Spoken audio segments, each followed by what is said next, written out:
Chattisfying.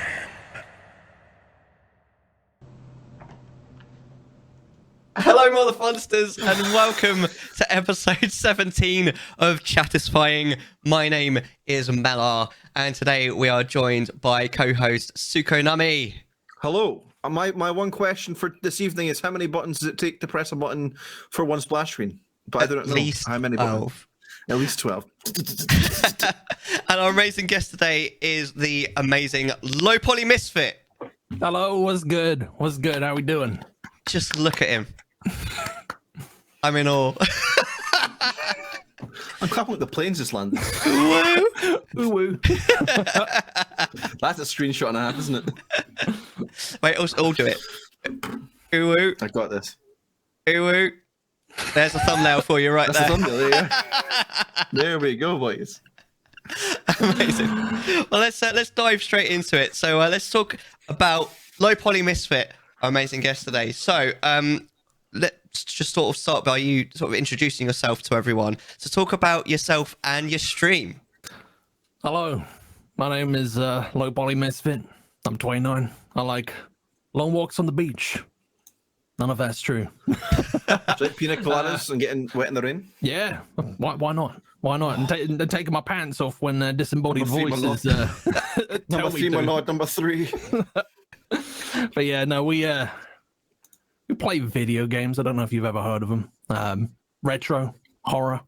That's my shtick. That's my jam right there. Yeah, I'm not really good at like talking about myself, to be honest. I don't know if anyone is. An amateur plus size model. Is that accurate? Yeah, it is. I've never heard of a video game. What is a video game, Polly? Help us out. What is a video game? Oh, I couldn't tell you, to be honest. I couldn't tell you. They're these things that I download and like slam the keyboard and things happen and people watch me and complain about how bad I am at them. Do you consider yourself pretty bad at games then? Really? Oh yes. I feel like everyone sort of says they're bad at games, don't they? Unless you're a speedrunner. True, but then I feel like speedrunners are also like, you know, I could have been better. I'm bad at the game. It's like, no, pretty sure that you got, you know, finished the game in 20 minutes. You're better than, 99% of the player base already, you know. Better getting to the end than getting it, finished doing everything. So you just get straight to the end, like boom. There's a man with an objective, and he goes from one point to another point, and that's it.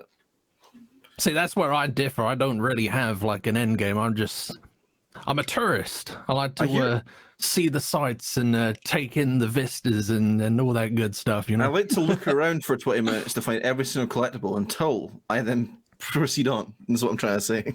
You identify the place that you're probably supposed to go, and then you go everywhere else. Yeah, well, that's the thing. What you want to do is you want to look for this looks like the correct way, and then you turn around and go the wrong way, because normally the wrong way is the right way for collectibles. Yeah, and then you accidentally go the way that the game wanted you to go, and you're like, damn, I missed the collectible. That's exactly what I did.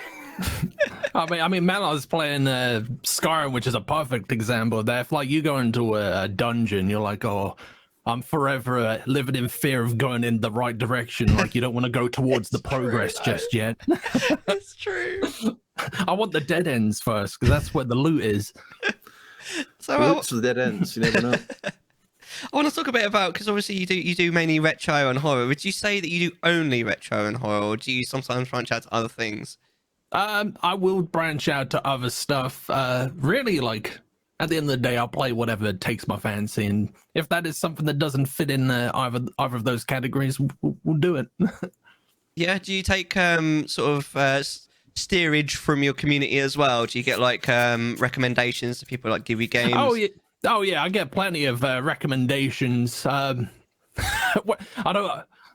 mean, sometimes it'll take me like years to like get around to playing some of them. So sorry to anyone that is accurate. Well, you got to be like in the mood to play whatever game it is that they want, and like I'm not gonna force it upon myself. I'm not gonna. I got to do it for me. Yeah, No, no, exactly. that's fair enough. Having said that, though, I mean, have you ever like streamed a game that you've like really enjoyed, but your community's just been like, nah, this is rubbish, mate. We're not going to watch you play this. Oh, I don't really know, to be honest. I've played like plenty of games where I've been like, okay, this is kind of dragging, Yeah, but that's probably a product of me not being good at the game and just taking my sweet time. But no, because like generally, like if you're not interested in the game, you're not going to tune in. No, So, that's true. Yeah.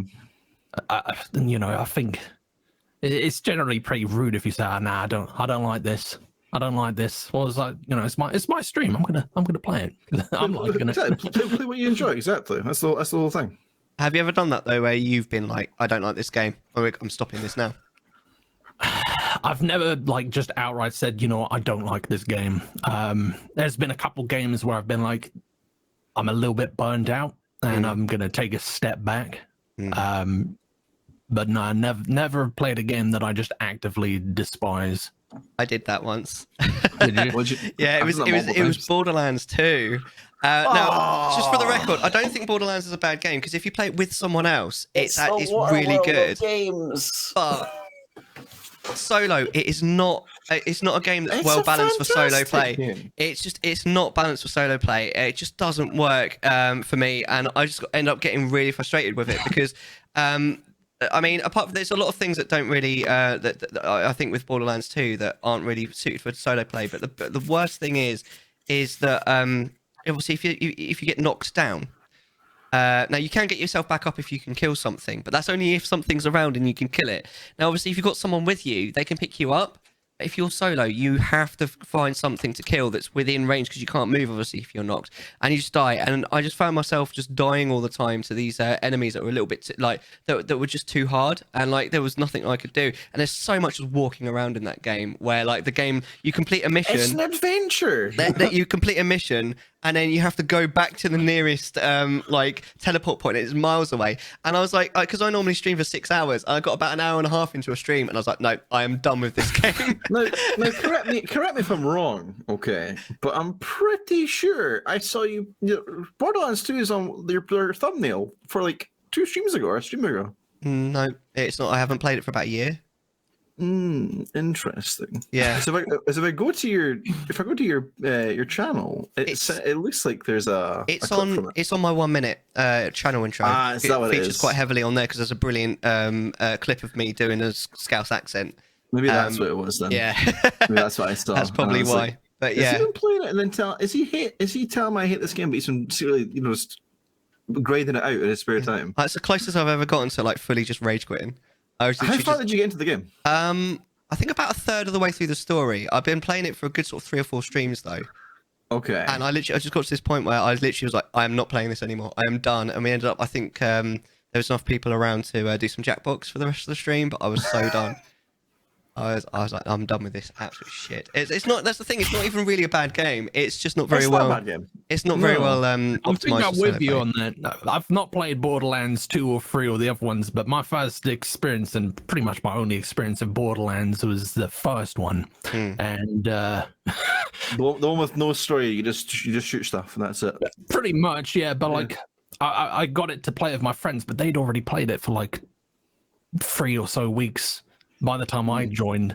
So like I was joining their game and like all of their enemies and everything are like, big burly boys, and I can't do anything.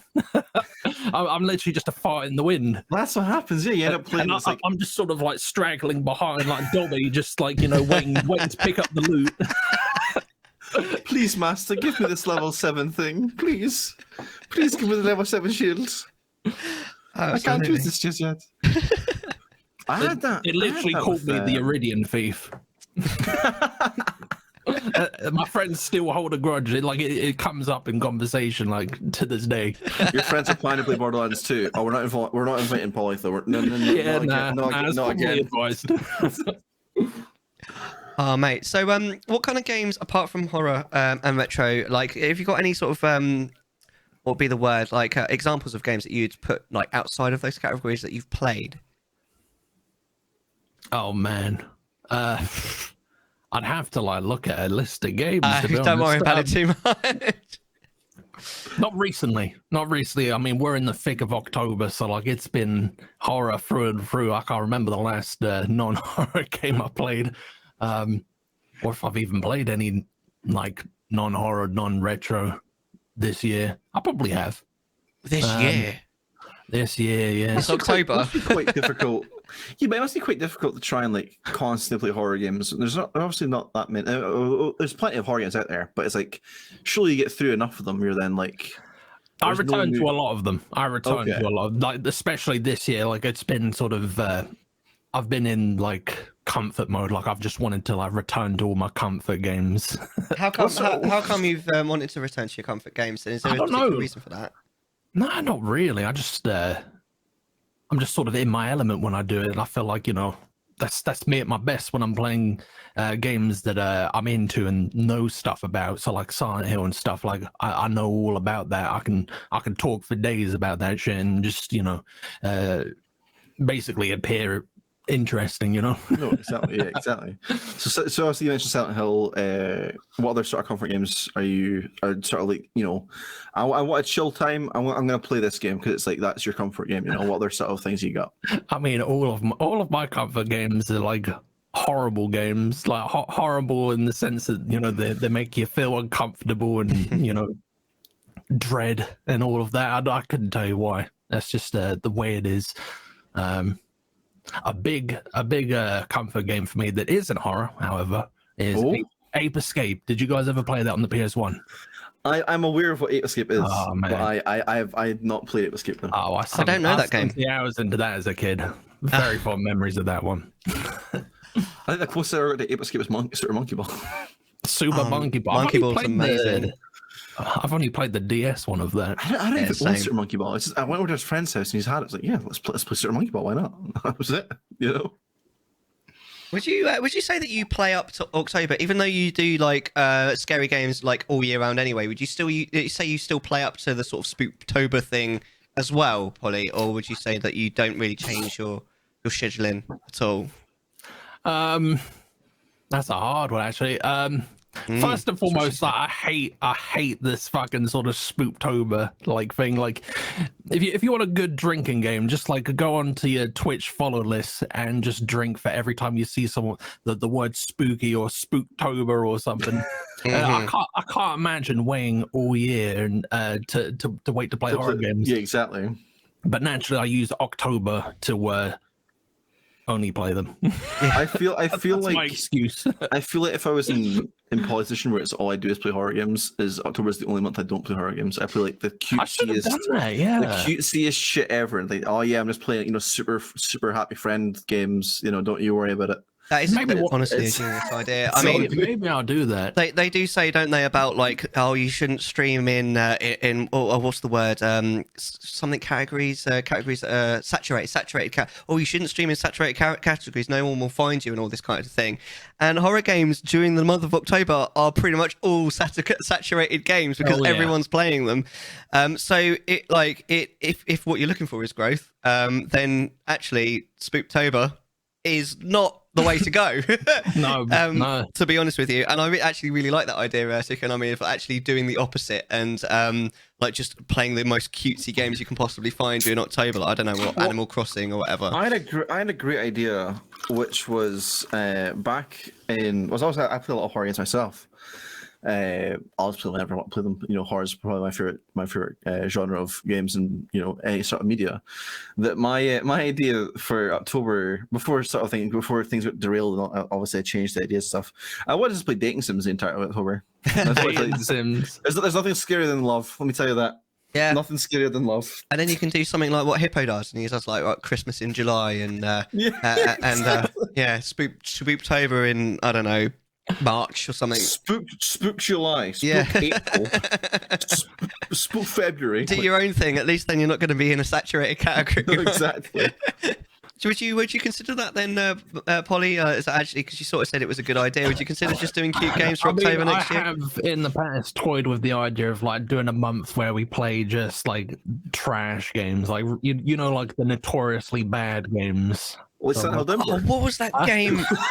What was that game that Vert played that was like, this is how you should date ladies, but it was so bad. And, Super Seducer. Super Seducer, yeah. that's Seducer. you should Oh play my that. God. Funny, that would be so funny.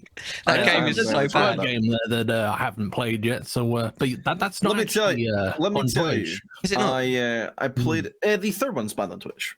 I believe your two are okay.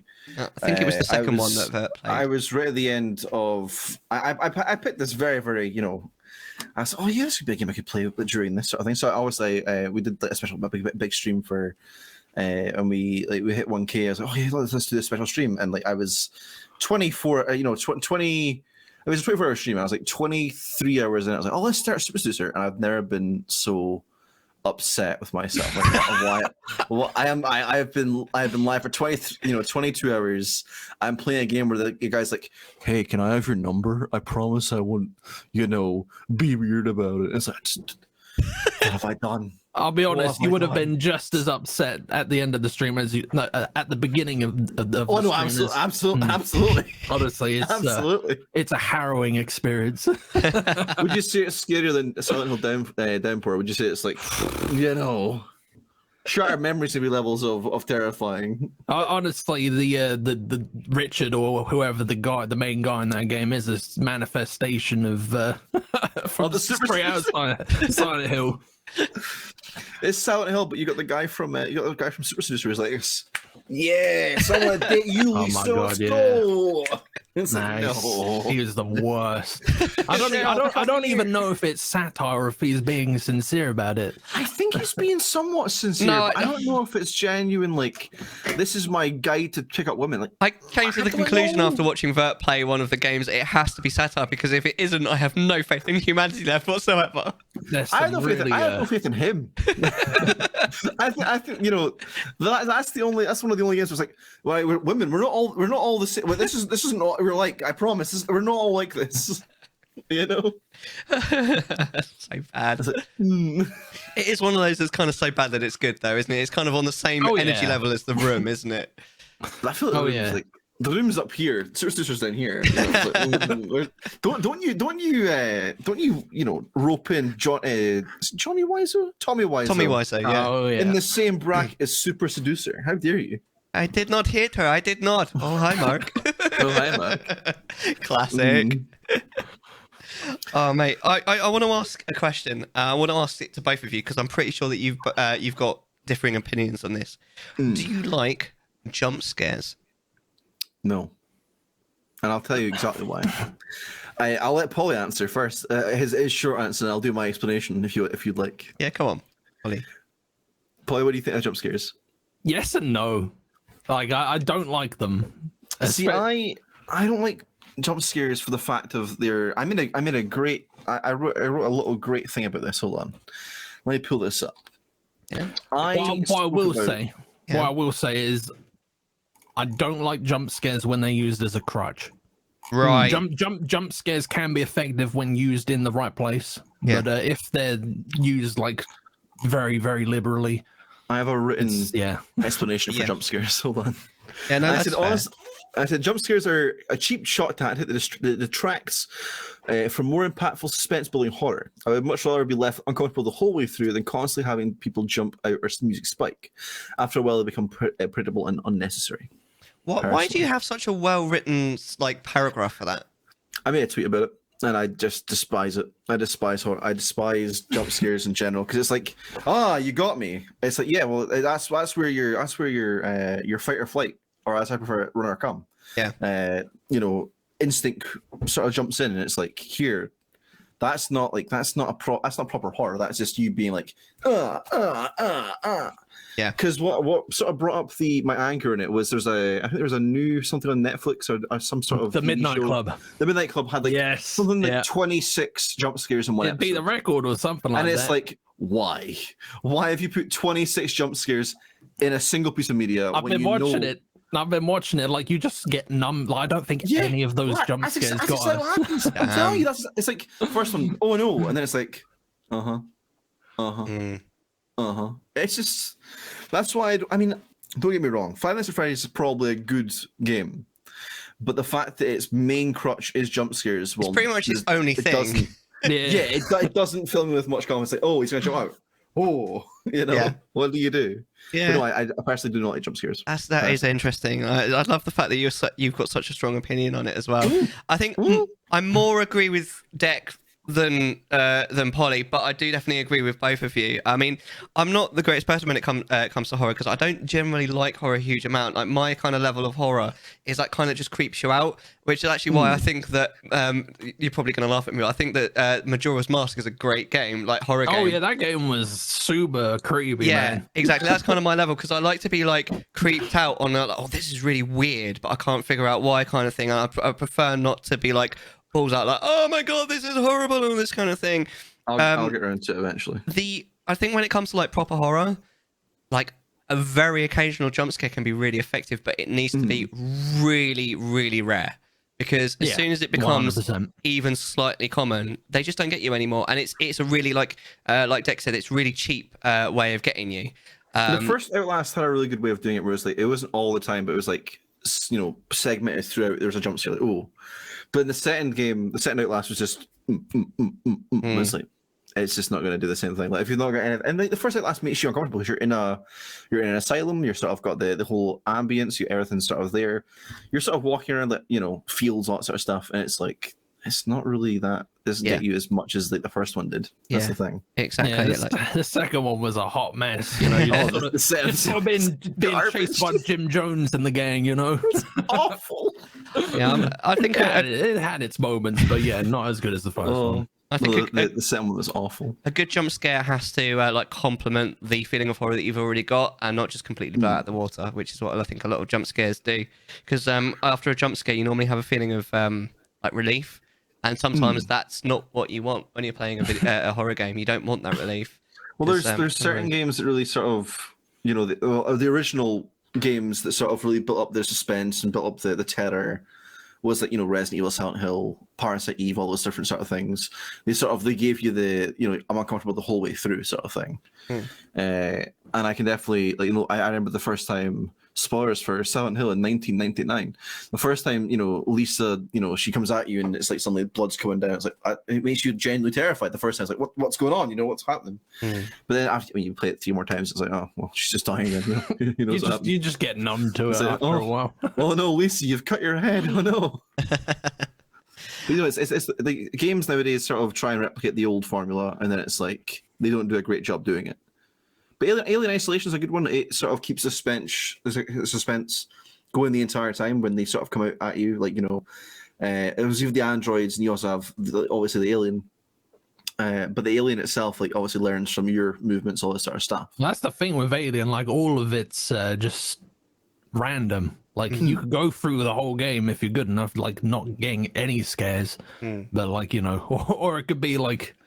I think there's some scripted scares. I think there's some scripted scares in there. That's a hard one to say. Oh, you're probably right. You're probably right on that. That's in there, but I think that's about it. I don't think there's anything like if you can get through it without getting caught, it's like you're fine. Yeah, I mean, talking about jump scares though, I want to talk about your alerts. I knew this was coming. It's going to have to. Now, I have to say, I'm kind of a fan of these. I think they're great because they are kind of jump scary. They're quite sudden, but they're not like specific, like horror-y jump scares where it's like, or whatever. They're just more like, it's more like, da-da! Do you know what I mean? And I think they're great, but like, what made you do that to yourself? I don't really know, to be honest. Pain. It wasn't even intentional. I just have alerts and I'm very jumpy. Yeah. I live in fear in my streams. The jumpy man plays horror games. Just from like the most mundane sounds, like you've got like the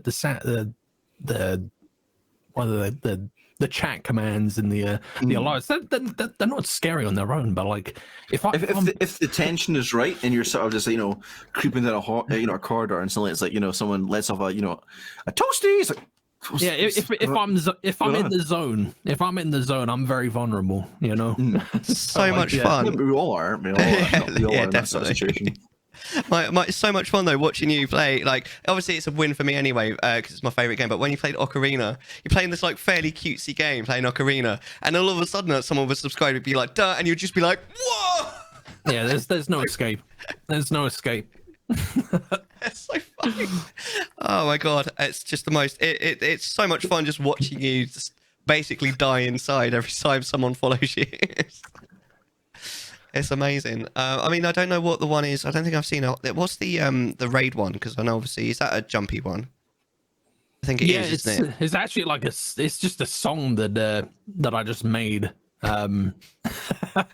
There's nothing special about it. It used to be like a DMCA like licensed song, but obviously all of that happened. So I'll just make something, and yeah, that's what you usually hear. I do have a few different ones for raids, but usually it's that one. It's loud. It's exciting. It gets the blood pumping.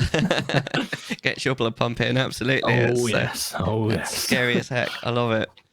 Oh, good times. So what kind of schedule do you work to? Monday to Friday, 9:30. So we're after the watershed. So after hours. There's no watershed on Twitch. Is there an after Twitch? It's time zones exist. It's Wake up at 4 a.m. What's going on? So you stream it every weekday then, Polly? Yeah, pretty much, unless something happens like today. Like I said the time aside to have a chinwag with you guys, but like generally if nothing pops up, Monday to Friday, 9:30 to 1 a.m. Do you stream full time then, or do you have a job? I have a job. I have a full-time job as well. That's a lot of pressure. It's a lot of pressure on yourself, though. I mean, you'll know the shtick. I mean, I knew this as well when I was working in retail. Working in retail is one of the worst things to do whilst you're trying to be a streamer as well. Let me tell you that, because you'll have the same thing, Mellar, where it's your schedule changes week to week, or like every couple of weeks. Like, I'll be live in. It's like changes. Well, yeah, exactly. But then it's because like I was also working an hour away, so if I finish at 7 or I finish at 8, and it's like you get home at 9, it's like I'll be streaming by 9:30. It's like you've got you're stuck in traffic for like 20 minutes. That's you done. That's over. Yeah, do you never get to the end of the day, like hard day at work, and you're just like, I cannot be bothered to stream? No, I've never had that. Like, at the end of the day, I'm just playing games and hanging with my friends. It's fun. Yeah, that's fair. Do you not feel that streaming's quite tiring though?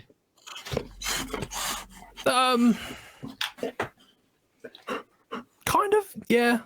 I don't know how to describe it, but like it's worth it. Like it's a burn, but it's a good burn. Your man's got a lot of stamina. Yeah. Well, I mean, I've never done anything like a 12-hour or 24-hour stream, so I don't know just how long I can go. But how long do you normally go for then? 3.5 hours. That's usually the. That's pretty good length. Yeah, it's It's not bad at all. Yeah. Yeah. Did you ever suffer from burnout then at all? I've sort of had like moments where like things aren't going as well, like viewership and all the numbers are down. I don't really pay attention to any of that anymore. I've just sort of hidden all of that because it does bum you out sometimes. You get hills and valleys. Oh, exactly, yeah. But no, I've never sort of let that discourage me from streaming. Like at the end of the day, the way that I see streaming is it's a productive way of doing something that you were going to do anyway. So like, I'm going to play this game. I might as well have people watch me doing it. Yeah, that's fair. That's fair. Have you ever played a game though, like, or been encouraged to play a game by your community that you've just not liked? Not liked. Have you played the game The Outer Wilds? I've heard of it. It's like a space exploration game. It's you reset the universe. Yeah. It's really good game, but I just sort of got burnt out from it because like I couldn't. It's open ended. It doesn't really tell you what to do, and I'd sunk about 24 hours into the game, and I still hadn't seen like an end game. And I was like, I'm going to take a step back and move on to the next thing. But I still love the game, but you just sort of back to what I said, like I won't play anything that I know that I'm not going to be into at the end of the day. Yeah, no, that's fair enough. Yeah. So, do you do anything on other platforms at all? No. YouTube, or I mean, what have we got for you? We've got Twitter and Instagram.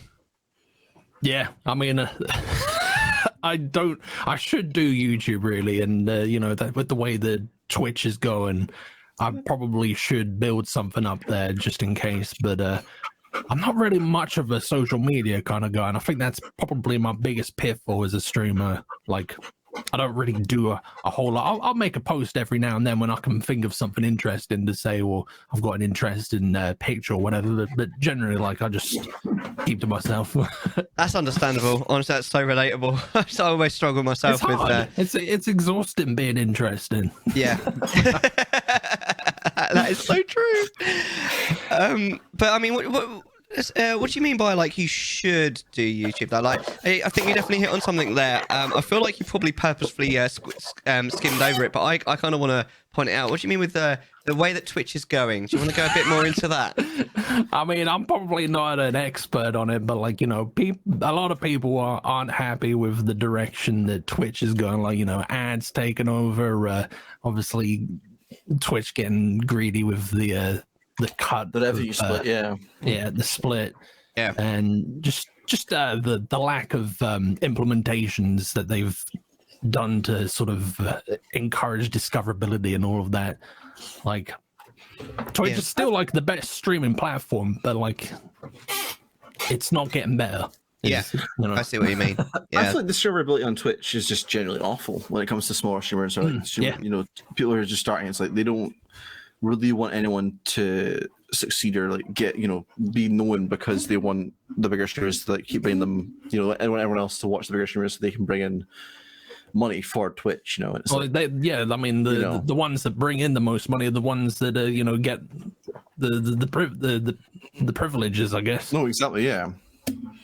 And I think it's like, no matter how much they sort of like they change things on the platform, it's never really helping us as a thing. It's always sort of helping not them in position, you know, in by any means, but it's like they're changing things that don't need to be changed, but they're not really sorting the problems that are actually there, you know. Yeah, I do think it's disappointing as well, because I know we all know obviously they recently took away hosting, which is something that I did actually utilize quite a lot. We were just talking about this, weren't we? Yeah. I feel like a lot of people do. Yeah, a lot of people did use hosting, and it was really useful as well to smaller streamers to a certain degree. And I've definitely discovered people through hosting as well. So the fact that it's gone is definitely a disappointment. But I didn't realize until I was setting up for today's show they've taken away reruns as well.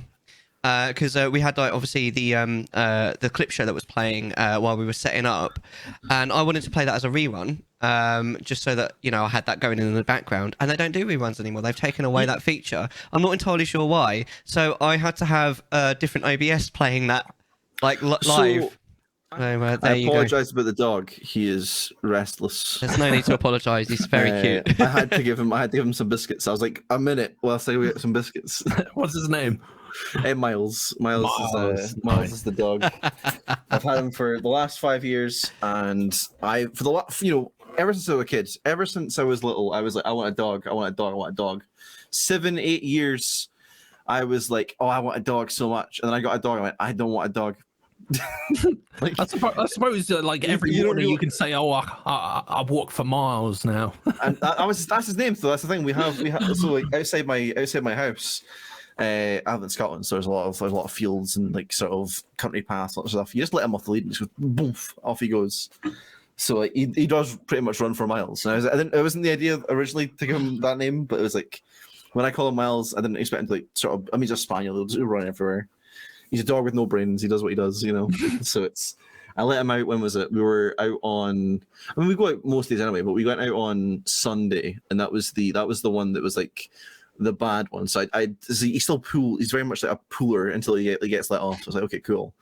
But the problem is we had an old lead, and he like I came at the house, and I walked like down the road a little bit, and he saw this bird fly off, and he pulled in the lead, and the lead snapped, and I was like, oh no. But he was fine. There was no cars around. But like the lead snapped, and by the time I actually caught him, he was like, there was like a field in front of us, which normally is the field we go to.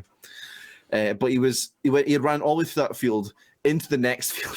So I'd like go over this little burn or little river, you want to call it. We call it a burn. I don't know if is a burn a usual thing in England as well. It's Helen? not. I'm not aware of that word as for You to don't describe. you don't call it a little like ditch, a burn. No. No, okay. There was a If I were ditch. to insult Mellar, that would be a burn. I mean, that is true as well. There's like, Or is it spelled differently? no, it's burn. There's always a little burn Oh, in there, burn. a little ditch sort of thing. Is ditch a real word in your vocabulary? Yeah, yeah. ditch. Oh, Ditch yeah. is a word. Okay, so there's a small ditch then. What we shall call it. And he jumped the ditch, and I obviously I like to wear all black because I'm a goth. It would seem, and it's also like freezing. So I'm like, got my big, James Sutherland jacket on, and I'm sort of like walking around, like through this field and out to this ditch. I'm like, I have to jump this, don't I? So I jumped it the first time, perfectly fine. We're absolutely good. Get the dog. Comes back over across again. I then have to like remove the other bit of lead that's on him. So like he's like running around the field with like this bit of like lead that's still attached to like the collar. I'm like, well, there's no point in using that anymore. So I like take it off and put it in my pocket. And he comes over the ditch again. He's pretty good with recall, so it's absolutely fine. But we're going. He jumps over the ditch again, and I'm like, okay, I have to get over this ditch. And he comes towards me. Like, oh no! So like, I start jumping as he comes towards me, and I fall into the ditch. So Damn. Never been so upset in my life. Oh, mate. That's I was moist on a Sunday. Oh, moist on a Sunday. Moist that's on a just Way the to be term. on a Sunday. Oh, You don't want to be moist on a Sunday. only if it's through a sheet. That's what they do. They cut a hole. They cut a hole in a sheet, and then they get moist through on a Sunday. That's how it works. That actually reminds me of this really random thing that it's probably quite it's just dumb. It's such a dumb situation. It should have been in like a TV show or something. I went out with a bike ride with my mates absolutely ages ago, and we ended up in sort of like roughly the middle of nowhere in this field of quite like high like grass up to about here. And we could sort of just about see a road. We were like, we know where that road is. Let's head towards this road. So we had to pick our bikes up. We were picking our bikes up, holding it above our heads, walking across this field. And all of a sudden, my mate goes, "No, stop! Turn around. There's a river." Is it a big river? It was like completely. It was quite a big river, yeah. So there's no way we could cross it. We had to turn around and go back the way we come. It's absolute ridiculousness. Oh no! You ever had any of those sort of stories, Polly? You ever got you ever go adventuring along the blue oceans of America or wherever it is that you may come from, you may reside? Or they just? I mean, to be fair, a lot of people are staying indoors nowadays. I do that too. Oh, I mean, yeah.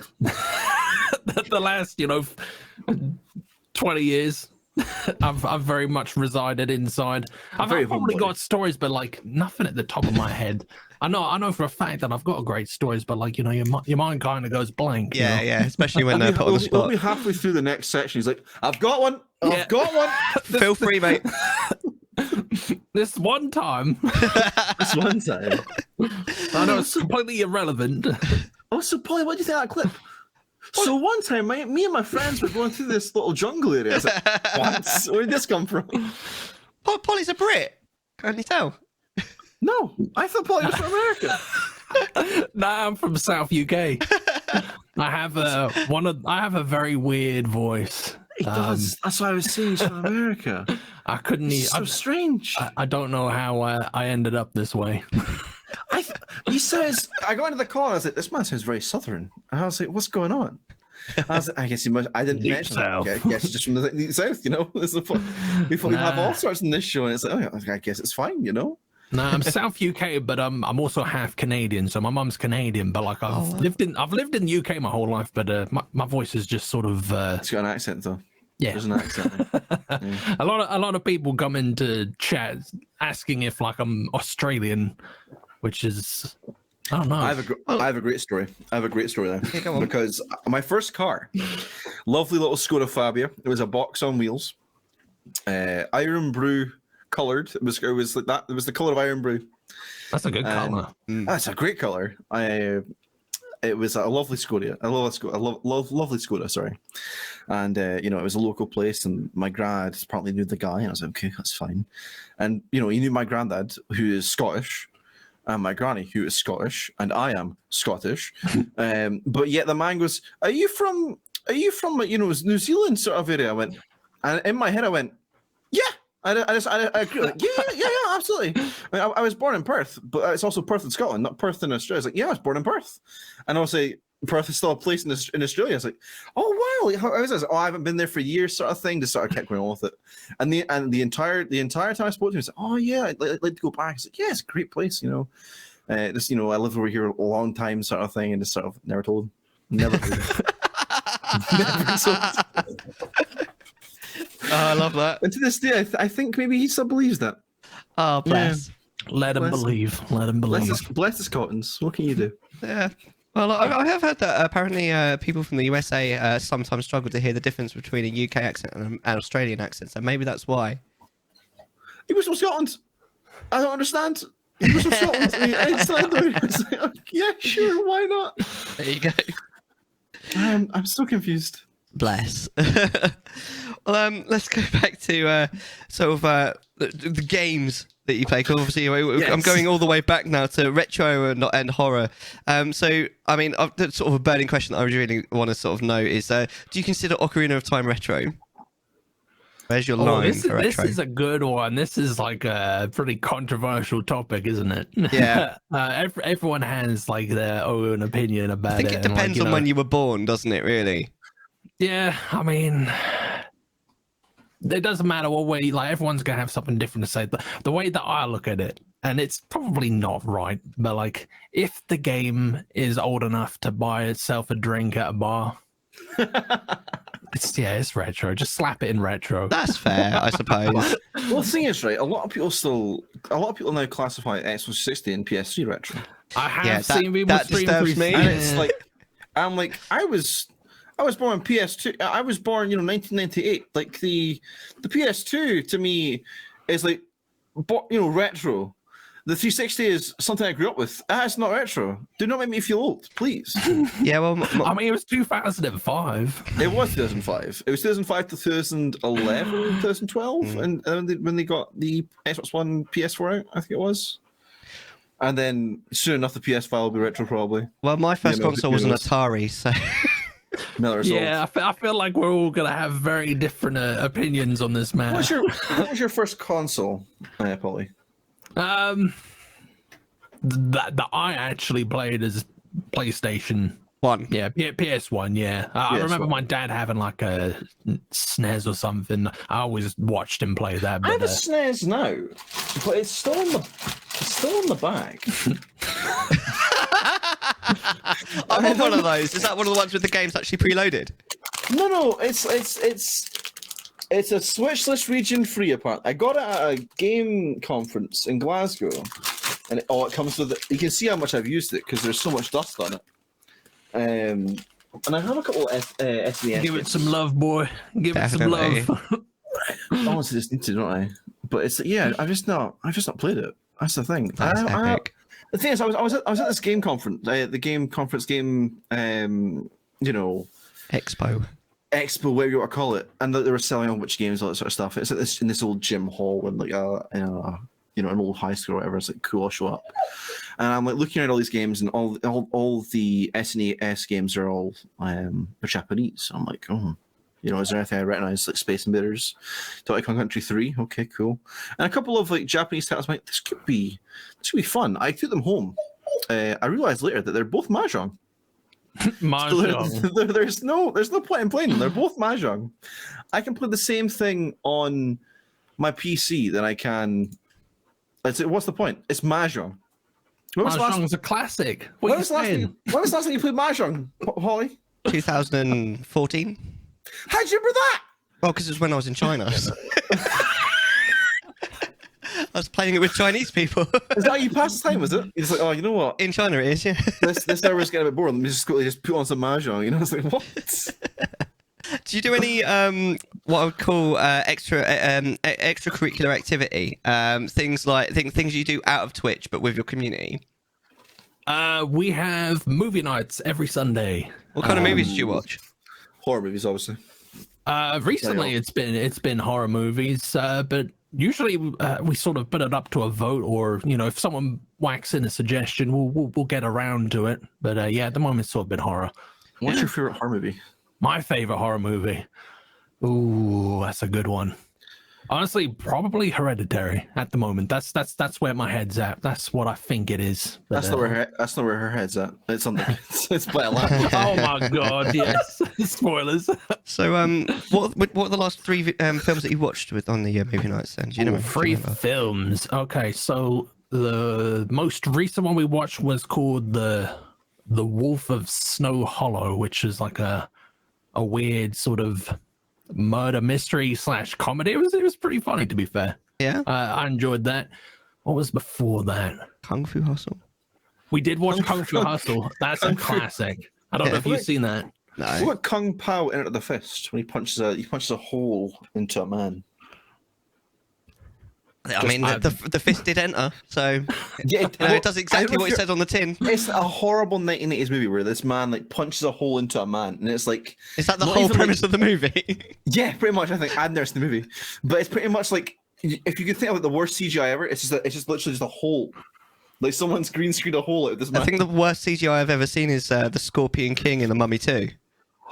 Dwayne The Rock Johnson. Dwayne The Rock. Yeah, that's it. Yeah, It's it's so bad. It's like a big AAA movie, and it's like the worst CGI I've ever seen in my life. The Mummy was my childhood. I loved The Mummy. It's a great movie, but that CGI is terrible. Well, it's not a great I feel movie, like but I like it. Is it Rachel? No, it's not Rachel Foster.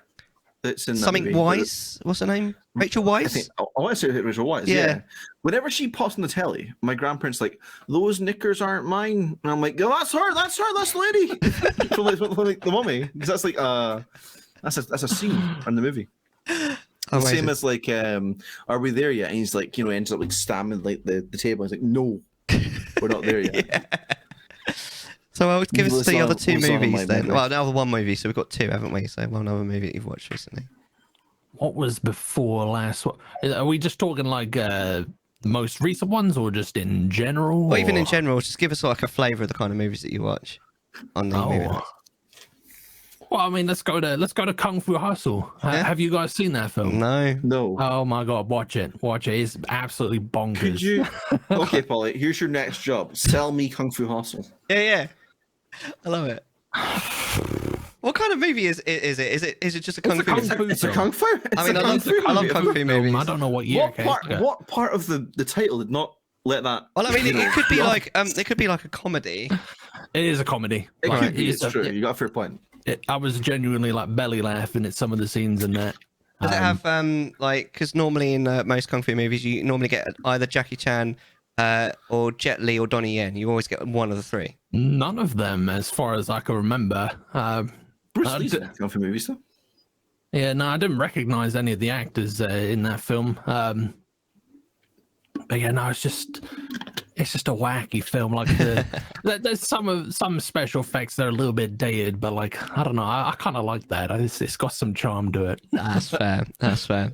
And I think last question probably, unless of course Deck has anything, but it was, what have you got? What sort of planned sort of coming up? Questions. Oh, good. What's coming up soon on your channel? What sort of, give us a little bit of an exclusive or a scoop of something that's coming up soon that you're excited about? I mean, generally, I don't even know what I'm doing tomorrow, let alone, the next, like, I very much sort of decide on the day what I'm playing next. This man's got ahead of than I do, because I do it weekly. And then he's doing it daily. I'm like, yeah, oh man, that's crazy. Because I know months in advance normally. I'll just download a game and then just like I'm very rarely thinking about what's next. I know I need to be a bit more forward thinking, but that's just not the way that my mind works, Mate, I mean, if it works for you, it works for you at the end of the day. So in the future, I recently acquired a VR headset. And okay. I've got my eyes on like the Resident Evil games, so like RE2 remake, RE3 remake, RE7, RE8, like they all have VR mods. Can you imagine that with your scary emotes? So RE7 was it was a PlayStation, right? Huh? RE7 was VR compatible anyway, right? Only with PlayStation. Oh, okay. Yeah, only with PlayStation, but there is a mod for all of them now that you can play them in VR. So I'm gonna do that when it sort of cools down, because like I don't know if you've used a VR headset before, but like your head just sweats. Super warm. I tried it over at a friend's house once. I tried a little bit of Beat Saber. I tried a little bit of Tetris Effect, and that was it. But it's like even like You flop sweating now afterwards. And the 20-30 minutes you're doing it, it's like, Yeah. oh, you know, you're sweating. Yeah. I don't know how people do it then for elongated periods of This time. man's planning to do it for 3.5 hours. Yeah. I don't know about 20 minutes. I mean, I've still got to build up a tolerance because like I've tested them and like I get that motion sickness. Like, you know, I still very much need to find my sea legs with it, but it'll happen. I assume RE3 and RE2 are in first person compared to like third person, right? Yeah. So you can actually like watch it in third person, but you can also like awfully strange watching RE3 in first person while you've got a VR headset on. Yeah, no, I've done it. Well, I've done it with RE2, and it's weird. It's like it's very immersive, but it's even more so when your head is the camera. Leon, let me hug you, please. You're so beautiful in this game. Let me hug you. I need to recommend The Big Lebowski for your movie nights. I think you guys are going to have a lot of fun with that film. Why did you piss on my carpet, Lebowski? Fucking love that movie. I'm the only one around here who gives a shit about the rules. Fantastic. I love it. Sitting there cocking his gun. I went on a holiday to Iceland like years ago, and in Reykjavik there is a bar/restaurant that is Big Lebowski themed. Oh wow! It's White awesome. The rugs smell like piss. Oh, White Russians! Oh yeah, smell like piss. You go to the toilet, like the mirrors are like the Time magazine mirrors. It was a very cool place. Okay, that's so cool. It was very cool. I love it. I have a question before we take a break. All right. My question involves this. If I can find it, hold on a second. Am I blind? All of a sudden, here we are. It involves this getting remade. Silent Hill 2. You mean that? I mean that. All the chances. I Love mean it. that. I noticed it earlier. I was like, he's wearing a Silent 2 shirt. I got to talk to him about it. The transmission happened. It did. First of all, my first question is, what do you think about Silent Hill F? Because a lot of people, I've spoken to people, and they're complaining that Silent Hill is a town in America.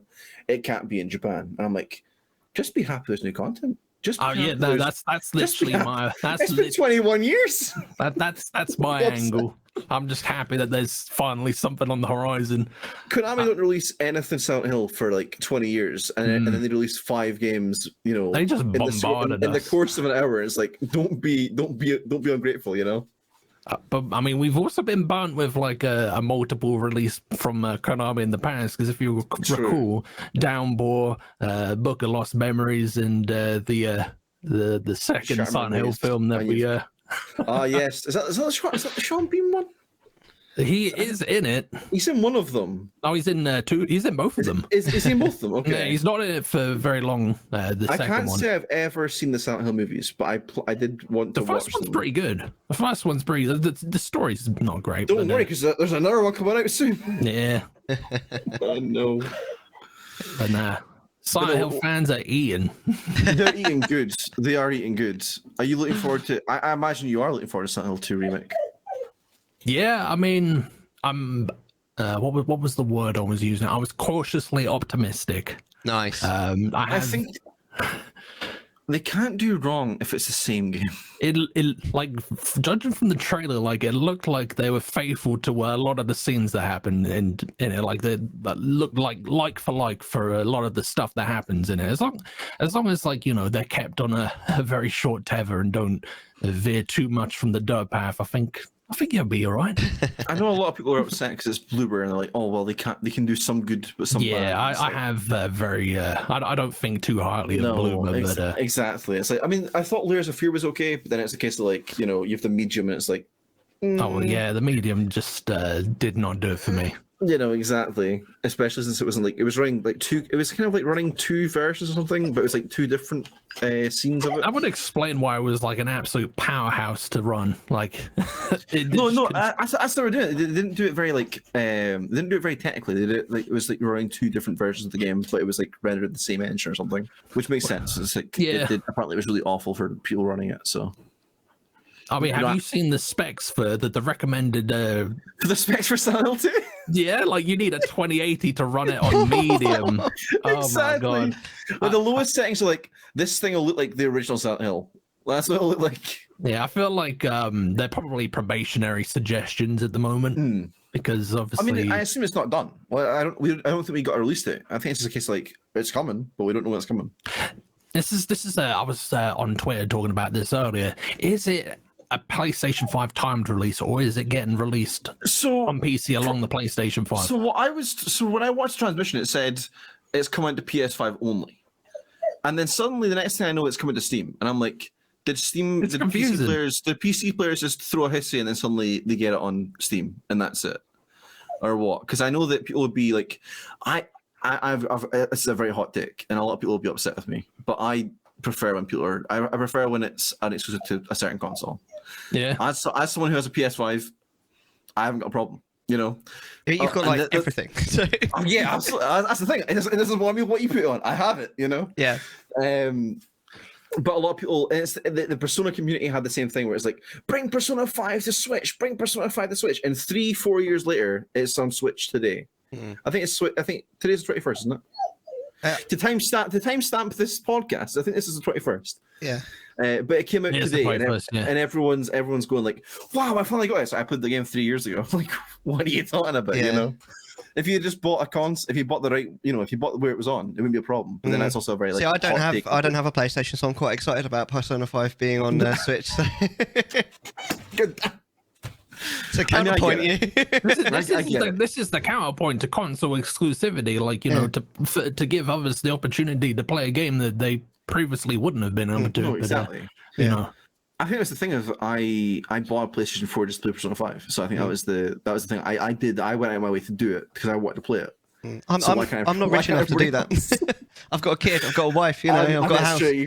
It's also like it's like you can't sort of like you can't expect everyone to be like, oh yeah, I can sell for that 300, 400, 500. How much is the PS5 that it is? A lot. It's a lot, yeah. It is overpriced and understocked. I got mine at release through some sort of wizardry magic. How are you a wizard? Exactly. I got mine at release. And it was the case. I was very, very fortunate to get it. He's not a wizard. He's just a very persuasive man. Yeah. Whose balls Sony did I have to fondle to get it? That's the question. That is the answer. I will not let me tell you. I will not be telling you whose balls I fondled to get one. What's his name? I won't tell you. Where is she? Rachel. Amazing. Oh, goodness. Any more questions, Your Honor? I just wanted to know about. I'll tell you what. I got a question. In the same vein of the question you've just asked me, I couldn't help but notice a chainsaw behind you for a certain game that got showed yesterday. It did get showed. It was the Resident Evil 4 controller. I'll bring it over. Hold on. Have you used it? I always wanted that. I'll give you a scoop. Resident Evil Marathon happening very, very soon on the Sukonami channel. Nice. I'll plug myself. Yay! But I will be using the chainsaw controller because I've always wanted that. It doesn't look practical at all, I put Demadale on it and it was awful. But yeah, we have the chainsaw controller. Which when it's plugged in, when it plugs in, you go. It literally when you pull. This is the start button. So you go. How if you want to pause the game? It does. Yeah, so if you hit start, it goes boom, and it blew my mind the first time I loaded it up. But this is number 9,817 out of 50,000. So there's 50,000 out there, Polly. Okay, you could get one. Yeah, but you know what the and it's shiny games economy is like. Hold on, I'll get Polly on it. Hold on, that's white screen. Oh, there he is. He's on the chainsaw. There he is. That's beautiful. I feel like I'm being baited by chat. I'm gonna bite. So what about Dead by Daylight, Polly? You want Dead by Daylight, Polly, huh? You got the Silent Hill chapter? That's a horror game, right? I mean, I feel like it's the most multiplayer horror game out there, right? It's not a very scary horror game, is it? It's not a scary horror game. I just don't have any sort of strong feelings about it. Like, whenever I've watched people playing it, I've just been like, this isn't particularly entertaining to me. This, man or woman just like running around. Have you tried it? But you could be a man or a woman running around. So you could be the killer. Oh yeah, you can do that, but like, I don't know. It's just like the color palette all just looks the same, and I don't know. It's not my cup of tea. The color palette of a horror game looks the same as other horror games. I don't know. It just has a look to it that I don't know. Silent Hill looks awfully the same as Silent Hill. Resident Evil looks surprisingly similar to Resident Evil. Oh, mate. Let's move on then to segment 2. So segment 2 is where we move on to the stream topic, where we talk about the topic for today's show, which is gameplay versus personality. I suppose specifically really on Twitch streaming. I think it's definitely it's an interesting topic. It's one that we could probably end up speaking about for hours, but Polly, I mean, I guess first you want to sort of give your 2 cents on the subject, and we'll go from there. So gameplay versus personality. Right. I guess the best. I'll use myself as. Are you all right? I'm just trying to find the words. I guess the best way to. I'm going to use myself as an example. I am. People don't come to my stream for gameplay. I am terrible. We were talking earlier, like, I take my time. I don't really know what I'm doing, and I just have fun with it. And very frequently, like, people just say, like, "Oh, well, we're not really tuning in for the game." Like, I was watching the little man in the at the bottom right corner for most of the time. So I mean, yeah, that's where I'm at. But like on the flip side, gameplay, if you're good at the game, then people will flock to you. But obviously I wouldn't know anything about that. I'm also in the same boat. Do you watch any streamers though that are like much more about gameplay than personality? Not really. Like I'm not. I could never like really get into like speed running because like I'm by nature I just like to like take my time and see everything. So like I don't know, things like that, they're just too fast for me. I'm an old man. I just It's also really hard to interact with someone who's a speedrunner because they're too busy focusing on like. Yeah. Like the engagement is a completely different ballgame. Yeah, very low in that situation. Yeah, unless you're like a god at chat and it's like you're sitting there sort of like you get this PB and it's like, oh yes, this person spotted with this. Oh yes, what's going on here? I would imagine being a quick reader would be really useful for that. If you can read quickly, then you can just glance away, can't you, just for a second? If I wasn't dyslexic, it would definitely help. I know what you mean. I can't speak English. It's my first language. English is hard. Words are hard. Yeah, absolutely. I'm telling you, as soon as you start streaming, it adds 10 pounds of spaghetti right on top of everything. It really does. I'm like, it really does. This game, and you just die. It's like, cool. Yeah. Everything is so much harder. Like when people are watching you, like that pressure is real. Absolutely. You don't think in the same way. You often find playing a game off stream, you're like, oh, I did this first time, and you do it on stream. It's like, it took me 8 attempts. Like, oh, I've literally done that. I've literally done that. What happened to me? In Ocarina, in Ocarina, I always give this example. The boss of the water temple, that big sort of amoeba that like throws you about. I streamed like randomize or something. I fought it and honestly died. I died. I never die in that game, and I died. I just sucked. I kept getting caught by it. Literally the next day, one cycled the thing. Didn't even hit me once, and I was like, because I wasn't streaming. I was like, literally, you suck more at games when you're streaming, don't you? Like it's a thing, but it's the other way around as well. Like streamer brain is a thing where like. The chat, like you're not as good at just talking, are you? Even though that's exactly what you're supposed to be doing. That's the kind of the big thing. I think it's one of those things where it's like I end up sort of. I think the biggest pet peeve for a lot of people are speaking over cutscenes. Yeah. I'll sit there and crack. That's a big no-no. Why am I doing this? Like, yeah. I'm trying to look at this. I'm like, I do that sometimes as well. What's he saying? Oh, I'm making this joke. I'm like, What's he saying? Sorry, did I miss something? It's like, oh no, I've done something. I've cracked the joke. And I'm sort of sitting like, a very important thing. It's like, wow, this happened. I'm like, anyways, this guy, it looks like a turnip. And it's like, he's sitting there talking. It's like, what's the point? The worst thing, like when you're playing a game that has like pretty heavy cutscenes, looking at you, Metal Gear Solid. The worst thing is like if you get a raid during a cutscene, it's like, do I talk? Do I talk to them? Do I talk to them? This is why I've not played. You're sitting there watching the game, and you're like, because it's a pet peeve of mine, like people talking over a film. Like I'm watching, just don't. It depends. Yeah. If I've seen the film before, I'll talk over it. But if I've seen it the first time, it's like, oh, see, it doesn't matter if there's something on the screen, I will fixate on that. That's it. Exactly it. No, I mean, I played through the these Metal Gear Solid games. Sorry, I finished Metal Gear 3, and I was like, this game's fantastic. It's the best one. MGS2, Otter Dog Water, didn't like it at all. It's an acquired taste, that one. It's an acquired taste. It's Kojima being like, I can predict the future, and then he doesn't. He's like, Kojima's like, oh, look at my tarot cards. And these are actually tarot cards. But like, Kojima's like, look at my tarot cards. None of this will come true, but this is MGS2. And it's like, thanks. He thinks that he's a Simpsons writer, doesn't he? Well, to be fair, it's not a bad shout. To be fair, Kojima, he is the movie director that's a game director. He's living in a different body than he should be in.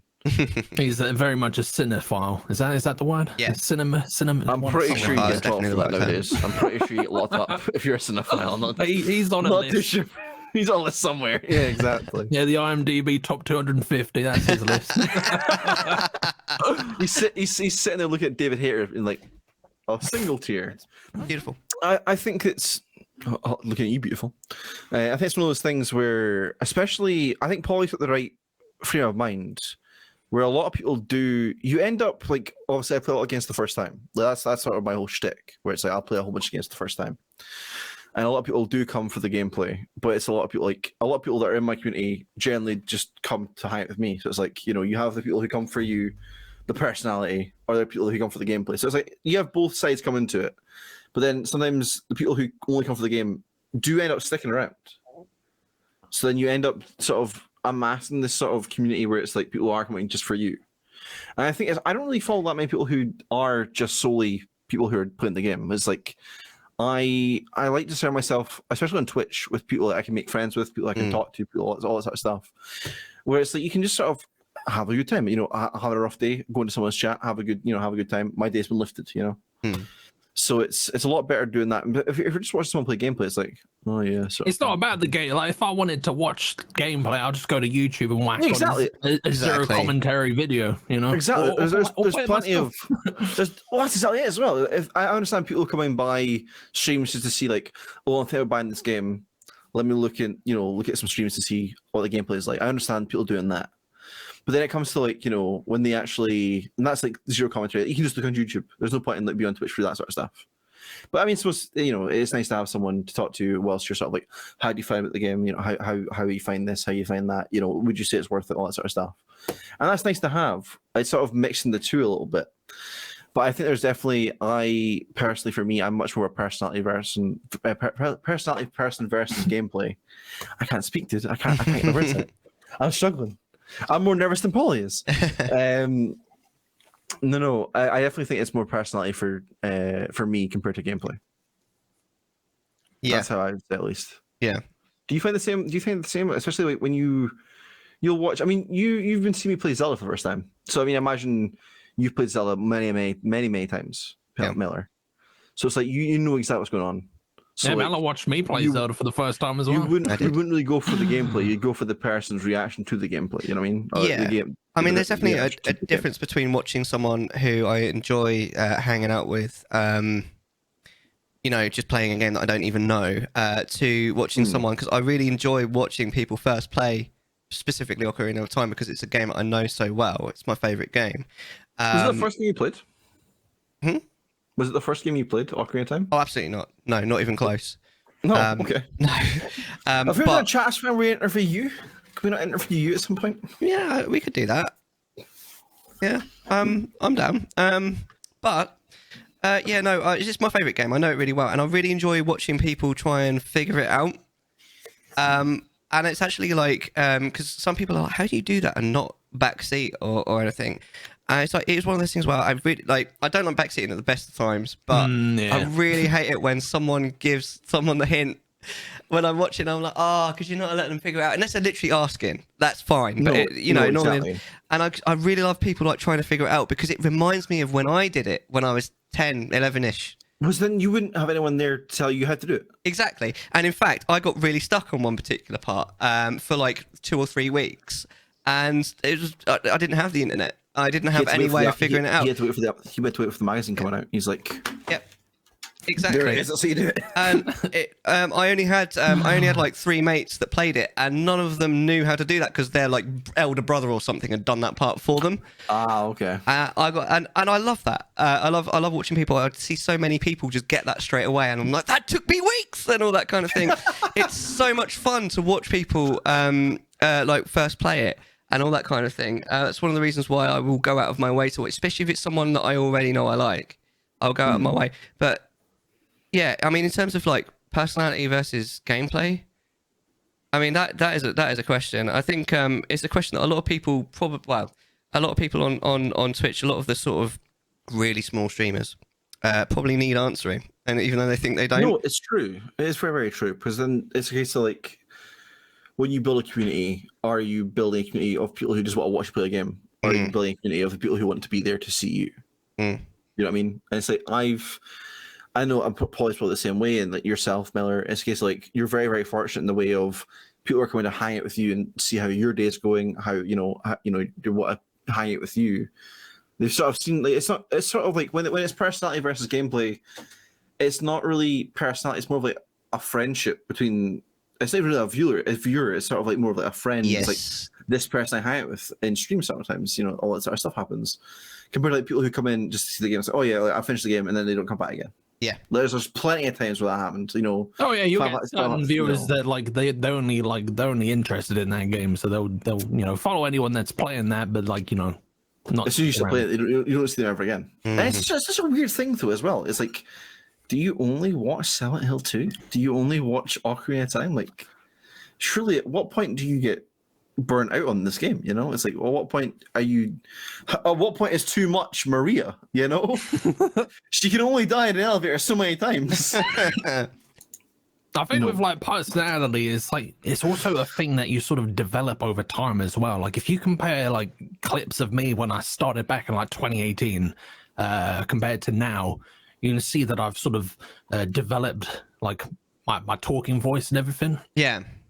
You got that commentator voice. You found your vibe where it's you've got your phone voice or your customer service voice. It's a little bit like that. I know exactly what you're talking about. I imagine Mellar's talking voice like on the phone is a lot more like, "Hi, how can I help you? Hi, this is this person. This is hi. Oh yes, we're doing this sort of thing." Compared to him like, "I want to see your manager." Where he's wearing his wig, all that sort of stuff. Let's play some Skyrim. I'm starting to think that I should put on a voice when I go on the phone now. Do you not put a voice? I don't put a voice on. Do you not? I have like a tone. Everybody does that. Everybody does that, dude. The first time I was at work, admittedly, and the first time I heard something, I was really freaked out because the person the person I was like friends with at work, her name was Sarah. And she speak normally, all that sort of stuff. And as soon as she speak on the phone, she was like, I can do this, no problem, I was like, what's just changed? This lady just snapped and suddenly she's changed. She's like a completely different person. So what's going on? Yeah, I mean, like it depends. You just want to provide like you want people to see your best self, on the phone. Yeah, or like hear your best self. Hear your best self. You don't want to hear someone who's just like, "Hello, who is it?" Actually, it sounds a bit creepy. It sounds a bit creepy. Doesn't it? I can't imagine. I can't imagine when someone's talking to me. I want them to, oh, this guy's welcoming and kind and warm and all that. I think I'd be a bit sad if someone didn't get that from my normal voice, though. Is this? I suppose. The lowpolymisfit? Hi, hello, how are Hello. you? Fuck. It's me. On the phone. I found your number online. Is this you? Hi, it's me. It's like, oh. I'm not calling that number again. Now. grab my strong hands. What's going on? So sort of off topic a little bit. Where did you get your name from, lowpolymisfit? Well, like, where's that come from? That's a pretty simple one actually. Like, my biggest sort of passion in like video games is like I love the low poly era, like, you know, PlayStation 1 and 64. Like that's my jam there. And Misfit because I'm just a bit of a weirdo. It's not because you like the band The Misfits. He's a rapscallion. I'm terminally awkward, you know. I'm that voice in your head that compels you to say you too when the waitress you know, says, "Oh, have a nice meal." day. Yeah, have a nice day. That should be on your channel, on your channel trailer. That should. The bio. Have a nice day. The waitress. Like, I do that shit all the time. But like, you know, it's all part of the charm. Have you seen those TikToks where it's like, "Oh, have a nice day," and someone's like, "Me too," and then they start doing it together, sort of thing, and it's really strange. I'm scared. I've not seen them. They're great. Absolutely fantastic. Miller, I actually have the same question for you because I think you've ever told me how you found your name, how you got, you know, how you're embraced with Mellar 21. Wow. Wow. When I was about 12, I just got the internet and I got Black and White, and I needed a name on that. What, TV or no, the game Black and White. It's a God Sim.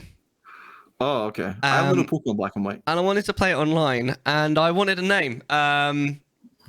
And I didn't want it to be like, you know, XX123 whatever that was. So I wanted like an actual name. XX Kevin. That's his real name, Kevin. XX Kevin 69420. I'm telling you, Paulie, his real name's Kevin. I don't care how much he denies it. His name's Kevin. I'm not confirming it or denying it.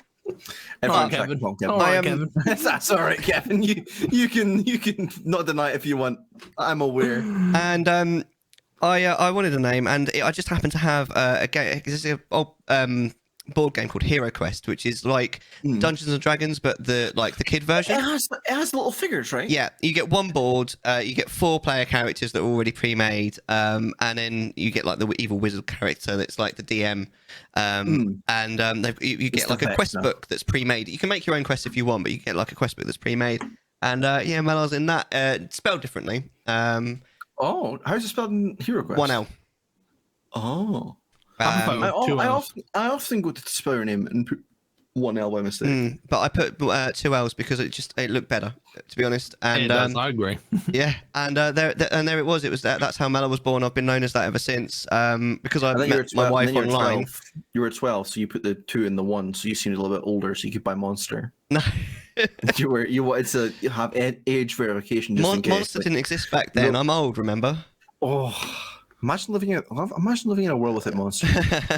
Or any energy drinks. Oh, it's coffee. Red Bull, I think, was just coming around when I was 12. But anyway. Oh, really? Yeah. But basically that's where it came from, and it just stuck. And I've literally, like I said, I've got people in real life that only know me as that now. I pretty much don't go by my normal name except at work. Kevin. Yeah. How did people know you asked Mellar though? Did you just say, "Oh, hi, I'm Mellar," and that was it? Well, it's people that I originally met online that I've since met in real life. Like quite a lot of my wife's sort of family and friends call me that because I met her online. Hippo knows you as Mellar though. Yeah. Or does Hippo know you as your real name? No, but I met him on Twitch. So. Oh, I thought you knew Hippo. No. Outside, like before Twitch. No, I thought you're like. I've met him in real life since. What was that? What was that? I was going like you and Hippo were like 2 best buds, eh? Right. Like, I thought you and Hippo knew each other before Twitch. So that was the thing. No, so we met on Twitch, and we were like, oh, we actually are quite close. And I generally thought that you guys knew each other through WoW because you played WoW together. Yeah, no, we met on Twitch and then played WoW after. I hope it's WoW. I miss that man. Yeah, absolutely legend. But yeah, there we go. That was really weird for a random. I'm so sorry. I'm so sorry. No, you don't need to apologise. It's quite interesting, at least. I'm very. My name is much more like. I'm afraid to ask. I'm honestly afraid to ask because you've got Konami in the name and the word Oh, Sue. it's nothing. I don't want to go down it's into nothing that. to do. It's nothing to do with One Piece or Konami. I promise you. I was just the same age as Mellar, and I was like, I love Pokemon. I mean, that was it, dude. I was like, I was playing Pokemon Black and White too, and I was like, I'm gonna name all my team after Japanese sounding names. Yeah, I'm cool like that. That's fair. And I named an Arcanine Sukonami. I was like, that's a pretty good name for a That's a user. pretty decent name, to be fair. I'll use that for a user. And I came to Twitch and I was like, I haven't got a name. What do I call myself? That's it. So yeah, I'm named after an Arcanine. I mean, Arcanine's a pretty good Pokemon to be named after. So It's not bad. It was originally a pseudo legendary. So if you think about it, there you go. pretty top tier. Yeah. I'm pretty sure we had this conversation every single time we asked someone how they got their name. Yeah, I don't mind. It's all I'll good. be honest. Shall I give my opinion on gameplay versus? Yes, please do. Yeah. Please do before I derail it anymore. No problem. It's all right. No problem, mate. Yeah, it's definitely it's an interesting one. I mean, obviously we like one of the things that we do here is that it's supposed to be sort of like, oh, if you're a brand new streamer, it's sort of what to expect and all this kind of thing. And I've definitely watched streamers who, because when it comes to like gameplay versus personality, gameplay, if you're gonna stream because your gameplay is good, you literally need to be in like the top 0.001%. I see a lot of sort of streamers that or I used to, not quite so many now, but I used to see a lot of streamers who clearly thought that their gameplay was up there, and then were wondering why no one was watching them because they were just sitting there playing the game. No. And it's like, well, your gameplay isn't quite at the level where people are just going to watch you for the gameplay, so you need to bring the personality. So there's definitely like personality is so important when it comes to Twitch because like unless you keep going on, because the rules don't apply to those people that are in the 0.001% that are like shit hot at the game. You talk about like your shrouds and all this kind of bollocks. Like people are just Your shrouds and ridiculously your SQCs, all that sort of stuff. Don't know about that, but He was great at Overwatch at one point. I don't I think people watch him to be fair for the personality, so I don't think that's a good example on that. Maybe that's the Shroud versus the SQC sort of thing. It's like the there you go. Personality, no? Dude, there you go. That's my SQC impression. Dude, dude. My favorite. I think my best SQC impression is 6 consoles, dog cam, cat cam, 6 PCs. You've got your Xbox, your PS4, all these different things. It's like there's this one clip. It just cracks me up every single time. That's what it is. I don't find him to be a very enjoyable man to watch, but that is the clip that is. Chef's kiss. Exactly. But yeah, no. When it comes to Twitch, like especially these days, with like the saturation and all this kind of thing, and like, there's so many people on Twitch, the personality is just like it's so important. It's more essential. I'd say it's pretty much the most important thing of the whole thing because like people might come to start like to watch the game, but people will stay. You need a hook. You need a hook. People will stay for the personality. That's exactly it. Yeah, so that's where it comes in, and yeah, you got to bring it. It's that's one of the reasons why I do kind of feel that streaming, like, it is so much fun, but it is tiring, and I feel it's tiring because I sort of have to bring that personality out, whereas otherwise I'd just be like chilling, I'd just be like, sitting there typing away. Honestly, if I'm not streaming and playing a game, which doesn't happen too much nowadays, I'm not talking. Yeah. Like, I will literally sit in silence and just play a game. Find that when you play games on your own and it's like you're off stream, it's like you just sit, you don't really do anything. Like, it's like you're not sort of like like Twitch adds so like I think it adds so much more after you become a streamer. It's a case like I'm just sitting here on my own, just silence. Like I'm not having to talk to anyone. Like this. It feels wrong. It feels wrong. It does feel wrong. I'm glad there's someone else out there. It's like, yeah, it feels wrong. It feels wrong not to sort of sit there and you're sort of going, oh, wow, this happened to the game. What do you think, chat? I'm not streaming. There's no one here. I think that was cool, but no one else will know. At the same time, though, Polly definitely sort of touched on something that I think is quite important because at the same time, as much as the personality is really important and like you really need it, I think sometimes when people sort of start, they kind of expect to hit the ground running to a certain degree and like already have that personality there and to No, sort of just exactly. know the score, and it just doesn't work that way. So yeah, when you start, I really wouldn't like stress too much. Like if you sort of, especially if you're watching things back, because I know I watch quite a lot of bits of my stream back to to sort of try and learn from it. But it's definitely easy to get stuck in a trap like, oh, I suck and all this kind of thing. My personality just isn't there. It comes over time. It's so hard to get. It's so like easy to get into your head about things. Where it's like, oh, I didn't. I was silent for 30 seconds. And it's like, so what? Like you speak the rest of the stream. Like, you were silent for 30 seconds. Like 30 seconds for an important cutscene. It's like that's not a massive deal. Or it's like definitely. I want to go off the point you made about hit the ground running. Where there's so many people who start stream or start Twitch in general, where it's like, well, I'm going to start Twitch, I'm going to make money, I'm going to be loads of you've already fallen loads of loads of followers, loads of followers, loads of people just noticing me. It's like, no, it's a bit of a grind to get even like And the thing is, I think there's something about I don't know the exact statistics exactly, but it's something like. The top 10% or something have like more than 10 viewers at a time or something like around those lines. So it's like people like to repeat that sort of thing to people who are like, don't feel bad that you're only like so many viewers, because like that's like that's like the top something percent of Twitch or whatever, and it's like you should still be proud of that, even though it's like it doesn't seem like a lot. It's still something to be proud of. It's like if you were really at the bottom, you would know you're at the bottom. Like it was a case like no one's coming to my stream, and then you have like at least you have someone to talk to. It's like someone's here to talk to me. 3-4 people are here. They have chosen to. I think about Twitch is like they spend anywhere from like 2-3 minutes to like an hour or any time longer than that, just to hang out with you, and it's like that's a privilege in itself. Like people might not be spending money. People might be spending buying subs, donating, whatever, but they're spending their time, and that's much more valuable, I feel.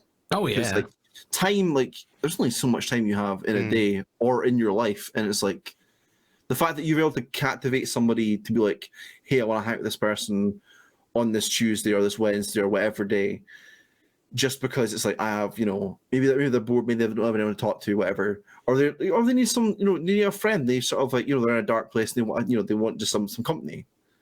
It's like the fact that you can give that is it's a reward in itself, because I feel like, I don't know if it's the same thing for you, Mellar. I don't know if it's the same thing for you, Polly, but it's one of those things where if you can brighten someone's day just a little bit, that's a job well done. That's so much that. Like I don't care how many followers I get in a stream. I don't know how many subs, how much money I make. It's like that's all relative. I don't care. If I can brighten someone's day, if someone is like, in a dark place, you've already done your job. Yeah, exactly. You've already done your job. It's like you've already like, and you don't even set out for that. You just set out to play games on the internet. It's not even a job, but like you've already done a good job. You're just being you're just a decent human being. That's literally it. And I think one of those things I try to say, at the start, throughout, and at the end of my stream is like one of those things where it's like, look after your mental health, look after, try and be kind, because kindness really doesn't cost anything. It's one of those things where no matter how much, if someone is being a dick or like, they may not seem like the nicest person, but show them compassion anyway, because like it doesn't cost anything. That person might be going through something rough, and like they're venting their feelings on other people. And if you're just being nice to them, then that really is just genuinely the that's the best thing you can do. I feel like it goes a little bit further than that as well, though, because especially sort of with what chat's talking about at the moment, I think if you do sort of go into it like for the money, like quite a lot of the people, especially the people that are in it to make friends, like we are, we can kind of like quite often a lot of the time. I think that the people such as that are in it for that sort of to make friends and have fun can kind of see through that, and it turns us off, and we're like, yeah, I don't really want to hang out with this person anymore, kind of thing. I feel like if you're in it for the money at the start, it's already a bad move. It's already like you're not. Listen, mate. If you live in the UK, like all three of us do, not only did the Twitch take half of it, but they also currency convert it, and you don't get a lot after that. It's like, I don't suspect you to be getting, it's like generally you won't get. It's not just. It's Twitch is not a get rich quick. It's scheme. not a lucrative venture. No, exactly. you have more luck doing the stocks than you do becoming a Twitch streamer. And When you start out streaming, you are given a big fat marble slab, and you got to keep chiseling away at it. It took me 6 months to get my affiliates. Yeah, you know. Well, Yeah, I started streaming. When did you start? Did you start streaming after Affiliate had come out, Mellar? Or did you do it? I was incredibly lucky. I started streaming about a year before Affiliates existed, and I actually just completely by chance made Affiliate about a month after the program was made live. I didn't even know this until like a year after it happened. I thought it would it'd always been there, but it was just pure luck. It was literally because when I very first started streaming, I literally just streamed for my World of Warcraft guild, and we just streamed. I just streamed raids, and that gave me the sort of that gave me the 50 followers and the average like 3 viewers that I needed to become an affiliate. It's all the guild members getting in there and sort of like, haha, let's hang out, you know? Yeah, exactly. So I just timed it really well. I was incredibly lucky, honestly. I was the same way, where it's case like I started streaming before affiliate was a thing, and like it took them the longest time to be like, here, have affiliate. It's like, did I do? I was definitely hitting the requirements beforehand. That it's not like it just took them so long. No, I actually think I started hitting the requirements as it came live. Literally that lucky. I thought I was like, I think I started streaming maybe a couple months before, and then it was like I had hit those requirements, and then it took them like maybe a couple of months after, if not like about a year after, before it's like, now you're affiliate. It's like, oh wow. And even when affiliate came out, it wasn't just like, oh, I can make money on Twitch. It was like, I'm so excited about having emotes.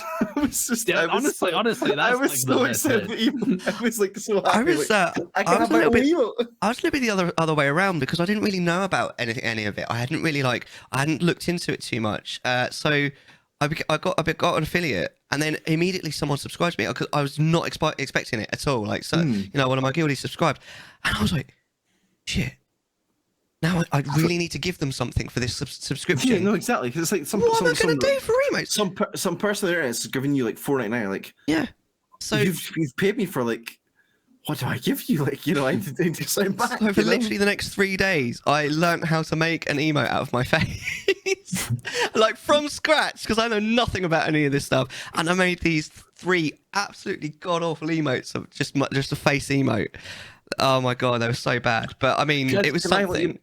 Can I tell you a little secret? I still haven't. I do not know how to make face emotes. I imagine just take a picture of my face and then I crop out the little square and I put it onto Twitch. Yeah, it's a lot easier now than it was then. But... Yeah, imagine they have their own upload an emote, and it's like they'll automatically size it for you. It's like no longer the 25, 53, 112. Oh yeah, that sucked. Yeah, and it's like I remember sitting there at like midnight. I'm sitting like, crop this to like 123, and it's like a little bit 22. Yes, there we are. Exactly. I know the struggle.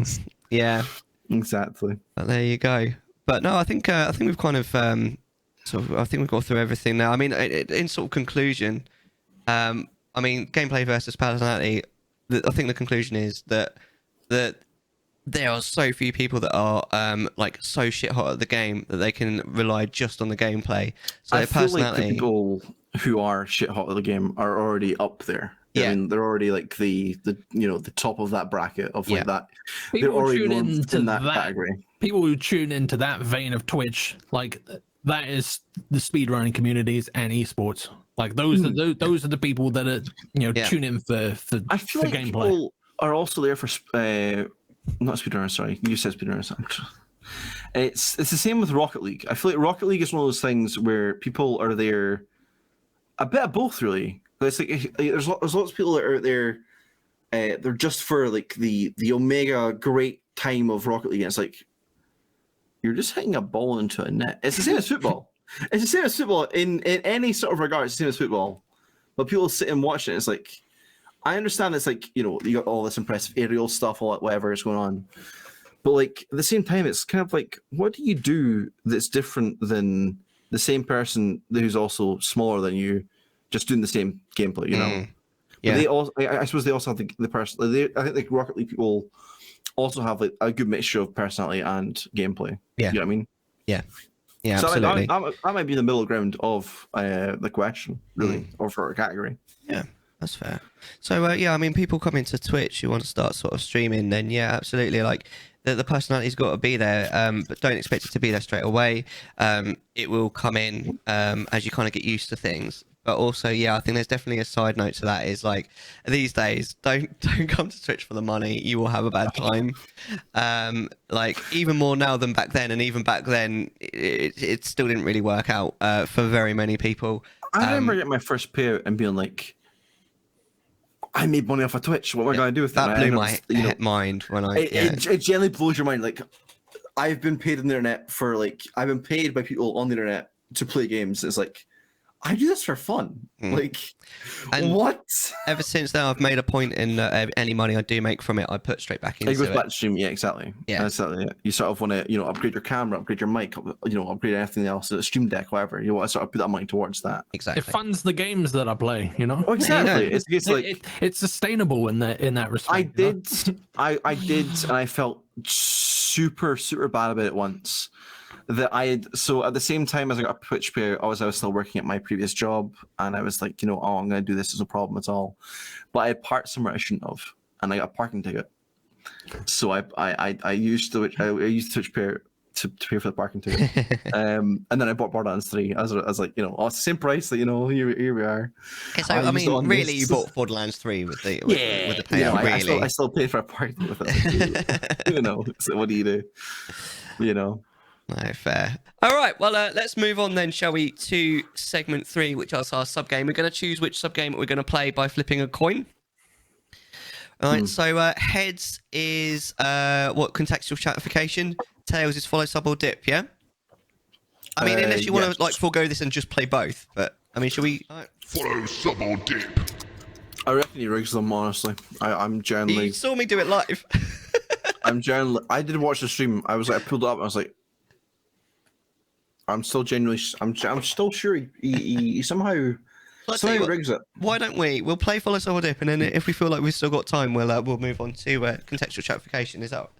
Sounds like a plan. All right, cool. So 1, 2, 3, 4, for anybody 5, who is 6, only 7, listening, 8, 9. Okay, right.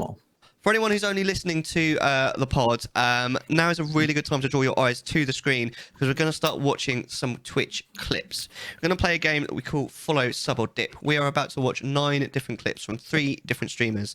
These streamers are completely random, except for... One of them was lowpolymisfit. We let Polly decide the viewership level.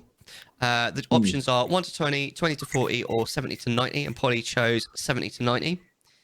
So there may be some partners in these streamers that we're about to watch.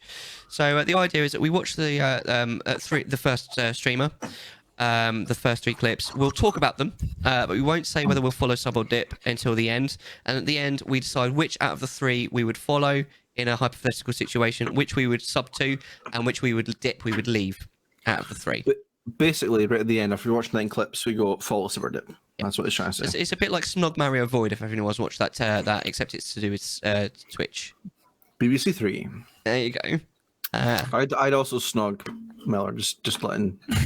sorry to ruin the game, but I'd snog Mellar, just saying. Well, I'd marry Polly, so I think we're all good. What a dick! Oh, you said you'd snog me, so I'd snog you back, right? Oh, okay.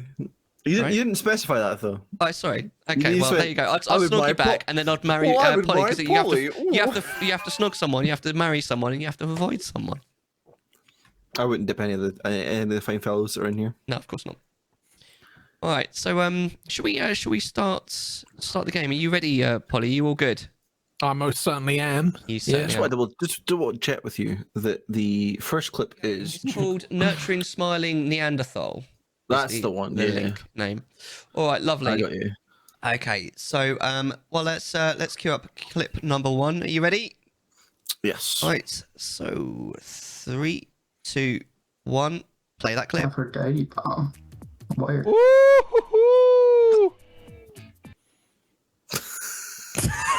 Wait, that was such a short clip. Should we watch that again quickly? We can watch that again. Right, 3, 2, 1. Replay that clip. Aphrodite bomb. What do you put that clip? Where? I have absolutely no idea what just happened. I thought it was you that was going, woo! No, that's in the clip. There is the clip. I was like, Mellar, why are you doing it again? Oh, that is so weird. Okay, all right. Well, we'll move on to clip number 2. So clip Which number is 2. Kind Vein Meatloaf RG. It is, yeah. All right, Okay. lovely. And 3, 2, 1, play that clip. Flags, fan fiction. What's wrong with y'all? Oh my god. Oh my god, yeah. You see the pattern. Oh! Oh! Oh my god! Like a mood. Yo! No! What the fuck? Wait, you won? There's no way! My fucking app crashed! My fucking app! That is loud. That That is timing. loud. That timing. And Oh no. we'll move on then to the third clip. So 3, 2, 1, play that clip. Stop dancing, see me. Yo! Who has my fucking stream open? Who has my fucking stream open? Bands, you fucking cheating fuck! Oh my god! Yo! My mic's not even on. Bands, that was you! My mic's not even on. What are you talking about? My mic's been muted the whole time. Bands, I just saw your Okay. All right. Well, very interesting.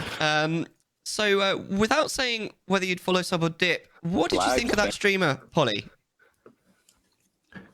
Sounds like he needs to sort his mic settings up because, I was like, thinking that as well. when he raises his voice, Needs a compressor, man. yeah, Yeah, I was what going to say that. Yeah, literally. yeah. I mean, I can't say he plays any of the games I'm sort of into, but that first clip is gold, though. It doesn't make any sense, but like, I think that's why it's funny to me. Yeah, that's fair. All right, Deck, do you want to give it a go? I think that, the first clip, obviously, like Polly said, golden sort of opportunity, just is what it is. Doesn't just sort his mic out. It's a little bit too loud. And especially for, like, but you think that someone, that is obviously reached a certain level of, there's so many people coming to watch a stream, there's so many people, that obviously he's got to a certain status that you think those sort of issues be sorted out, but he has not sort of addressed the fact that he's sort of like, then the mic. Yeah. When something happens, I thought that the second clip the first 2 clips were absolutely gold. The fact that he wins Hexagon, and then suddenly it's like his stuff just absolutely shits his bed. It's like, that's it, gone. Like, he can't. That's it, done. It is. I've been there. I know exactly what that's like. I don't know if you get the reward even if your game crashes, but it's still a case like that's unfortunate. Yeah, I don't think I don't think the win counts if you. I don't think the win counts. No, exactly. But the last clip definitely. It's definitely somewhat. That's definitely something that would only really happen if you were sort of a larger status, say, because people are more known to see you, sort of thing. So if you're in the game with that person, like, they're going to sort of, what happened there was pretty effectively just stream sniping, sort of thing. Like, oh, I know who this person is. I know who you're the imposter, all that sort of stuff. Yeah. Yeah, no, I definitely agree with you with regards to. I do think that audio is incredibly important, and like someone who's like super new, that you can obviously you can forgive. There's a certain amount of time that it takes to sort of figure it all out. But I would have thought, generally speaking, that someone that's pulling those kind of numbers would have figured out their sound settings by now. No, exactly. So, Yeah. it's a bit it's a bit perturbing, especially like if you're the kind of person that is going to like yell a lot, and it does seem like he does. It's not a He problem seems like per a yeller, se. doesn't he? Yeah, it's he not a does problem per seem like se, but I mean, I think if you're going to yell, you really need to have your audio settings so you're not going to blast you need a everyone's mic ears that out. can handle that shit, Yeah, I have to admit, we did I'd see. be very surprised if clip. like he was a person of that status that's Yeah. like still got like the really, not very low brand. He's just got a blue Yeti straight up. So Yeah. Was it a 100% Blue Yeti? blue 'Cause Yeti. I couldn't quite tell whether he was actually speaking through because he's wearing a headset. Is he not just using a headset? Oh, mic? it could be. It could be. Yeah. Because I think I one of just the associate like that sort of clipping sound with the blue yay, because like you can hear my my brain cells burning Very with the interesting. fucking blue yay. I quite like it. Like his overlay is like super simple, which I like. It's very, very minimalistic, isn't it? You got the Yeah. chat, and you've got like just him sort of thing. So it's not a terrible thing. Yeah, Even in the first screen, it's just him. You know, Yeah. it's like there's not really anything. There's only the sort of. I mean, for this, the second one still got, the third one still got it as well. Where it's like he's got the chat and him, but like the second one, the second two both have chat, and it's very, very minimalistic as well. Because chat doesn't really take much space. Like you can still see through chat in a way. It's like it's block colored, you know. yeah. I'd have loved to have seen a little bit more chat interaction in at least one of the clips, but I mean, especially in the second clip, you can understand it because it's like it's clearly quite clutch moment. But yeah, no, so it seems pretty good. But yeah, it needs a what's it called, a compressor and maybe a noise limiter as well, but definitely a compressor. All right, shall we move on? We'll move on to clip number 4. Callous, stormy alligator, the Tarfu. That's the one. Okay. That's the one. Perfect. All right. Excellent. So are we ready with clip number 4? You ready, Polly? Yeah, baby. Yeah, baby. All right. Yeah, baby. All right, lovely. Let's go for clip number 4. 3, 2, 1, and play that clip. Villagers are asking exorbitant prices for things. Are they? Oh, that was in. No. Oh no, your chat is not gonna like that. I didn't do anything. No. You're in trouble.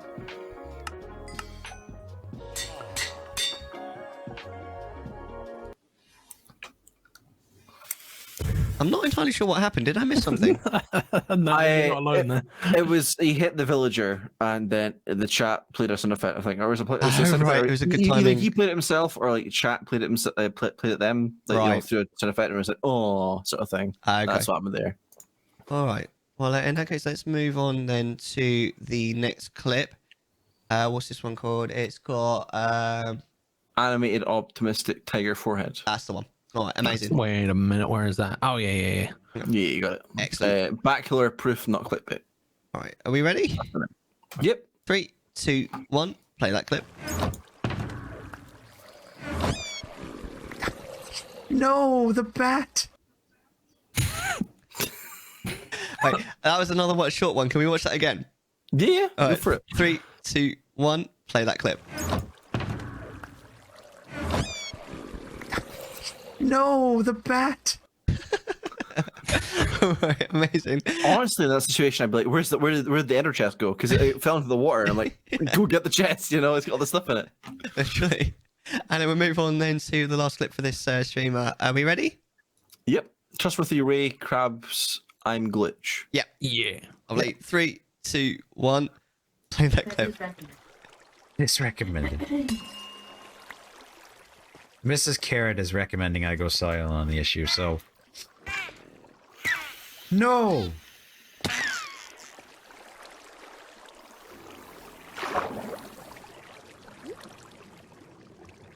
Babe, I think a dolphin just died. Did you kill a dolphin? Oh, no. I think a dolphin just died. That's like the highest crime, is killing a dolphin. They're basically a mythical creature. I don't know about that one, Phil. I was just thinking that.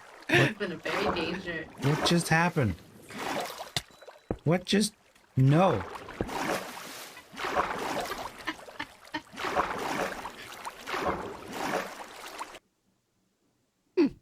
All right. I feel that clip went a little bit long. Yeah, I don't know what I just watched. It was a bit too long, that clip. Yeah. Yeah. And nothing, it was really a dolphin died off screen, and that was a case of like, cool, I suppose. Like, Yeah. sort of made a thing of really nothing. I don't know. Yeah. Well, all right then. So, without saying whether you follow Sub or Dip, Polly, what did you think of that streamer? I think I agree with Sophie. Like he's a little too quiet. He's almost not really speaking to chat. He's just sort of like playing the game and That's about it. I like his overlay though. Like I think that's quite tidy looking. I like the backgrounds. background. The background. That's what I was trying to say. The background's really good. Yeah. Yeah, because he called himself like a carrot or something. I think it might be some sort of theme. So there he's got a carrot in the background. There's a match with like his shirt, because obviously he must sell merch, because that's what it's his own sort of stuff. He's like carrot, something. Are these the actual top viewed clips then? Yeah, I should have mentioned that. I'm sorry. So for each streamer I've picked, it's at the time that I was looking for the clips, it was the top clip on the last 30 days, the top clip of all time, and then something near the top clip of all time. Unless for any reason the clip that I found was like TOS or just really boring, and then I just moved on to the next one.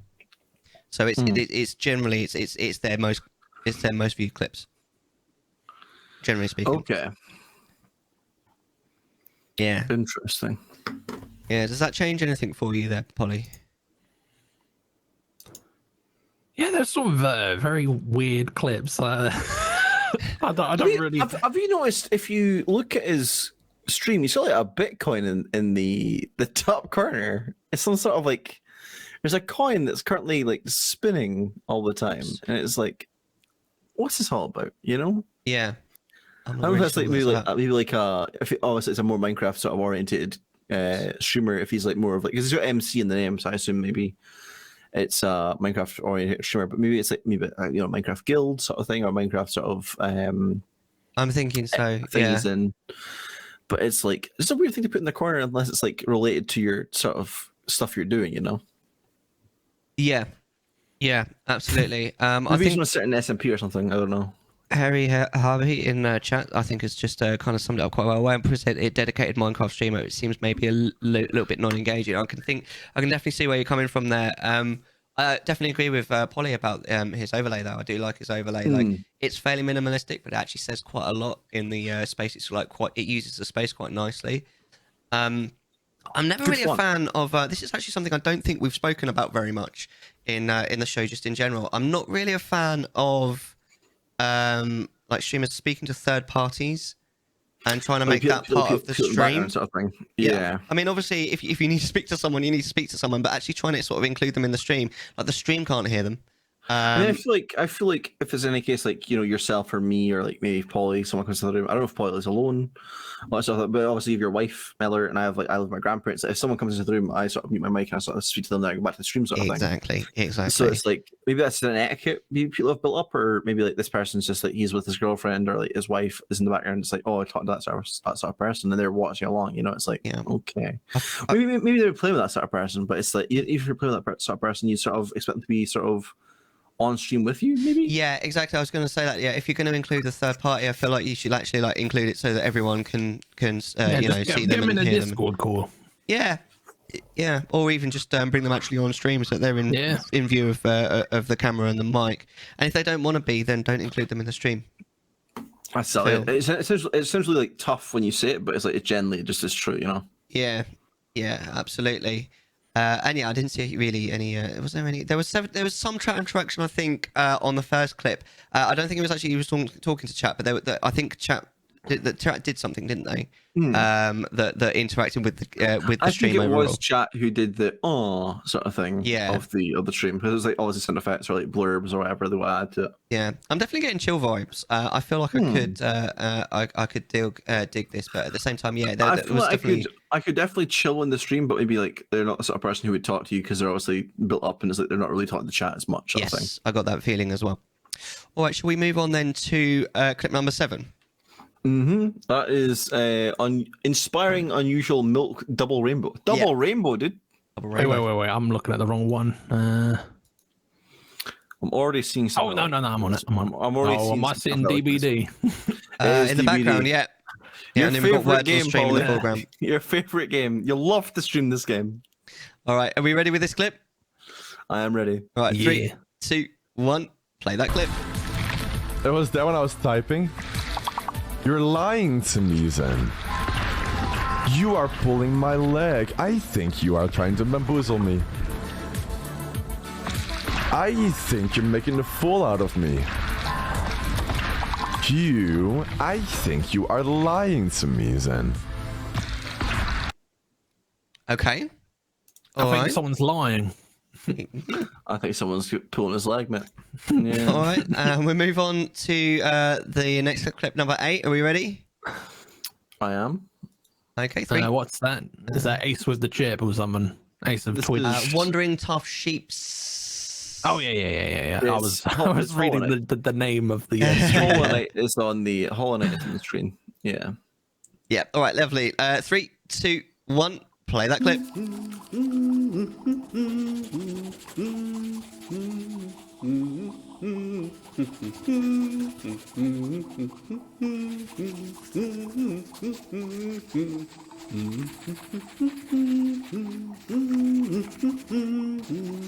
Shit. I messed it up.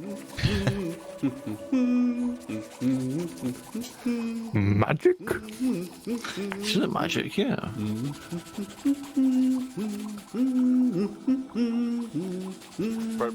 Pretty sure I messed it up, but... I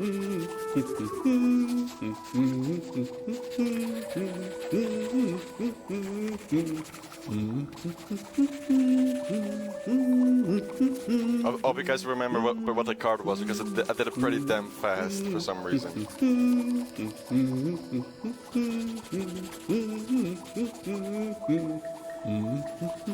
I'm pretty sure. All right. Okay.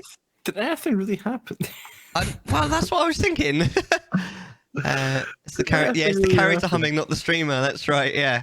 That was Cornifer from Hollow Knight that was cutting. There was like thingy there. Yeah. Yeah. Absolutely. We'll watch the last clip then. Are you ready? Yep. All right. Excellent. 3, 2, 1. Play that clip. Ho up. You see his soul leaving his body. He's so upset. That's Hollow Knight in a nutshell, though, isn't it? Oh yeah. The chair goes back. Yeah. There we go.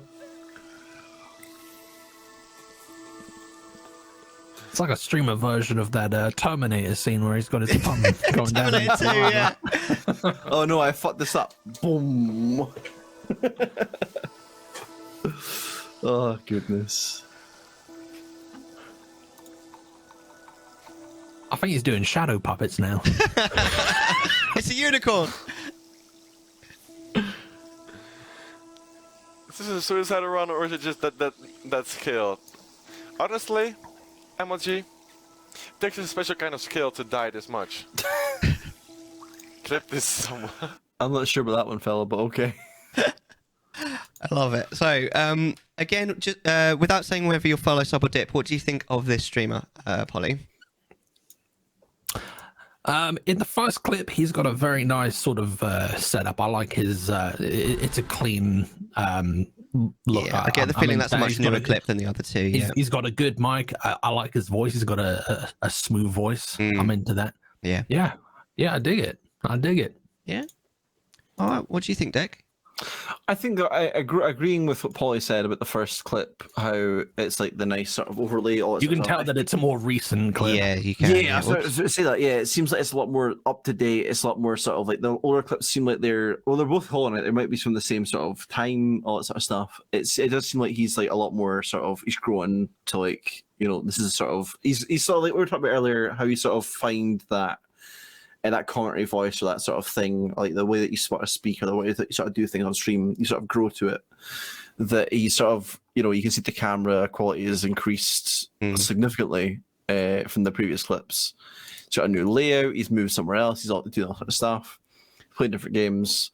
I mean, in the first clip, he's doing a subathon. You can tell he's, he's got the subathon at Social Mart. He's got, he's obviously waiting, like playing Dead by Daylight. As Dead by Daylight player myself, I know that when you're at a super, high rank, it's super it takes a long time to get into games.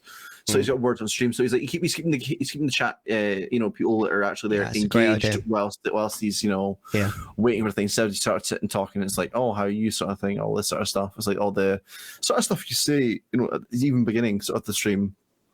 It's like he's keeping things engaged, sort of, even if he's got a dry spell or more of a quiet moment. Yeah, no, that's fair. definitely in the first clip, because you can kind of tell it, like you were saying, that the first clip's clearly newer than the other two.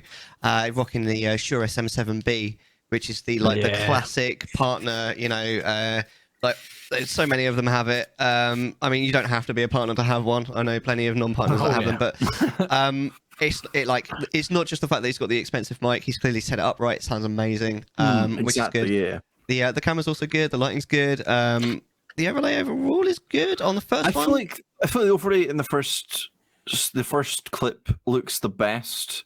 It's got everything very it's showing everything it needs to do. It's showing everything that needs to be there. Yeah. Whilst also sort of keeping it very minimalistic, doing its best, to keep things sort of out of the way, sort of not blocking or obstructing anything on stream. Yeah. Yeah, I'm not really sure on the second and third clip. There's some sort of logo in the top right hand corner. I'm not sure what that's about because it's not his stream name. No, yeah, it's not a stream name. It seems maybe it's maybe it's a thing he's going for, or maybe it's a thing. I don't know, or maybe it's the game. Maybe it's the Hollow Knight DLC sort of thing. Possibly. I mean, I'd actually really like his overlay. Apart from that, those two things on the top right, I would fully just remove. I feel like it's very minimalistic the same way. It's it's a bit more low effort version of the first one. Yeah. Obviously it's grown up to that sort of thing, but it's still a very sort of interesting thing to see where he's come from to go to the it's a good comparison of where he's come from to where he's at right now. Yeah, absolutely. Is just to sort of build on something that Sophie in chat said. So this guy feels like he's trying a bit too hard to be entertaining. Feels fake. I think I see what you're saying, but I don't agree. I don't agree. I agree with it. I think it's because you're doing magic on a stream. It's unless it's a hobby or a redeem, why are you just only playing pack of cards? I don't know. I feel like he's in the game. He's clearly he's found something unique that he's good at. It might be a redeem. Or the chat's had a play in it. They've wanted to do that. It's not just the thing that this man's not. By the way, I can do some magic. It's a case unless streams got that bad, it's by the way, chat. If you're not interested in the game, I felt magic. I felt like his reactions were that sort of things pretty genuine. I mean, in the last clip, I think he was making more of it than he probably would have done if he was on his own. But other than that, it felt pretty genuine. I think overall, I do like the audio in that first clip. It really is nice. So yeah, I think it's time for the hammer to fall.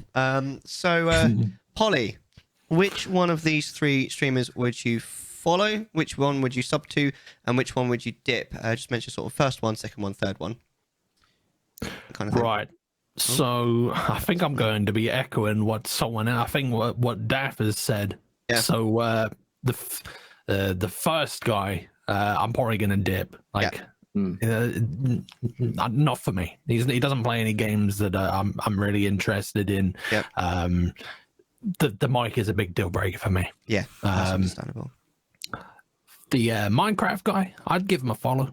Yeah. He's got a nice setup. It seems like a nice place to chill. Chill vibes, easy to watch, easy to just sort of have on in the background. Yeah, I'd give him a follow. Yeah, and the last guy is the sub. Yeah, I mean, I don't know what his main game is, but I like Hollow Knight, and he seems alright. He seems alright. I mean, if his latest clip is anything to go by, it's easy on the eyes and ears, No, exactly. Yeah, I think the magic also ties into his name on the last one. Yeah, because he is the ace. He's like, so that does make sense with the cards. He's the magic. Yeah, exactly. All right, Sukonami, which way would you fall? I'm going to dip the first one because he's too loud. Yeah. It's just I come on Twitch to have a good time, not to be my ears. Oh, what I gotta do? The first one is just too loud, and it's case sort of out fella. He plays games that I play Fall Guys. I play a lot of Fall Guys. For community stuff or whatever. I'm interested in the Wii Sports or the Switch Sports that he's got going on there. Yeah. And I've played some Among Us, but not obviously too much. I don't think I really watch people play Among Us. I more be sort of I like to play it myself compared to watching it. Kind of like football in a way. Yeah. But I definitely dip him. The second guy seems chill. I think he would probably get my follow. and then the last guy, like Polly said, if you know, obviously since he's more new, you know, the more new stuff is a lot better on the eyes. It's better, you know, he's well presented. He sort of figured it out, like what's going on. Like, this is what's wrong. Need to fix this. Sort that all out. Yeah. Definitely the sub. Yeah. Yeah. You love to see it though, like, you know, as watching someone sort of figure out and tinker with their stream to the point where, you know what, you've come a long way. Clear improvement. You love it's to nice see to see. Yeah. It's surprising because a lot of people don't put the effort in. A lot of people are sort of like always the same, and they still reach so different heights. You know, they still reach certain, you know, places, and it's like, wow. Yeah. Yeah, no, I agree. I think the third one's an easy sub out of the three. He's got variety. He does different things. He's got the nicest sort of quality out of the three. The second one is the follow. It seems very chill. That you probably could like sort of go in and you know, have a good time and just sort of keep it on the low key. Whereas the first guy, it's like seems cool. But yeah, it was just a bit loud for me. I really couldn't deal with the mic quality, to be honest. That in and of itself is it's a bit of a deal breaker, because especially if you're just listening to the stream, you don't want your ears to be blasted out every 5 minutes. No, exactly. And it's also just like, I know we mentioned before, it's like someone of like that sort of that growth, or like, you know, that level of, you know, streamer. It's like you'd expect better from them, sort of thing. Yeah, but it's like he's got great energy, but I out of the three, I think I'd be dipping. In that case, let's go on to our second sub game. I do need to fire these clips out. Oh, sorry. It's fine. My bad. It's all right, no problem. Let's fire up these clips then. So now we're going to play our second sub game, contextual chattification. Contextual chattification. Yes, it's definitely a play on words. So there we go. So what we're going to do now is we're going to watch some of Polly's clips. The idea is that there's little or no prior context, and then Deck and I are going to try and guess what the hell is going on in these clips. And we've seen some absolutely hilarious clips from this game from previous guests. So let's have a look, shall we? First one I've got. Pulling up the last one real quick. No, you won't. Old school Polly. You can tell, like, even from the thumbnail that. Well, it's not. Is it a thumbnail? You can tell from the thumbnail that, like, this is clearly a while ago. Oh, look at that fresh-faced man. Yes, mate. Oh, play The Last of Us as well. Yes, I mean, is that Ed Sheeran, Polly? Is that is that Ed Sheeran? It's Ed Sheeran, but that's my beard and my chin. I just slapped it onto there. Oh, is that Earth, Wind & Fire, or is that a thumb? Or head, it's beard, a thumb. chin. It's a thumbnail. Ew. All right, so let's. Should we start with the first clip? The first clip is Cogent Blue Doge Stone Lighting. Okay. All right, you ready? I am ready. 3, 2, 1. Play that clip. I'm gonna click this button, but it's gonna put me away. See ya. I love it. Oh, that's really cool. What happens if I jump into it?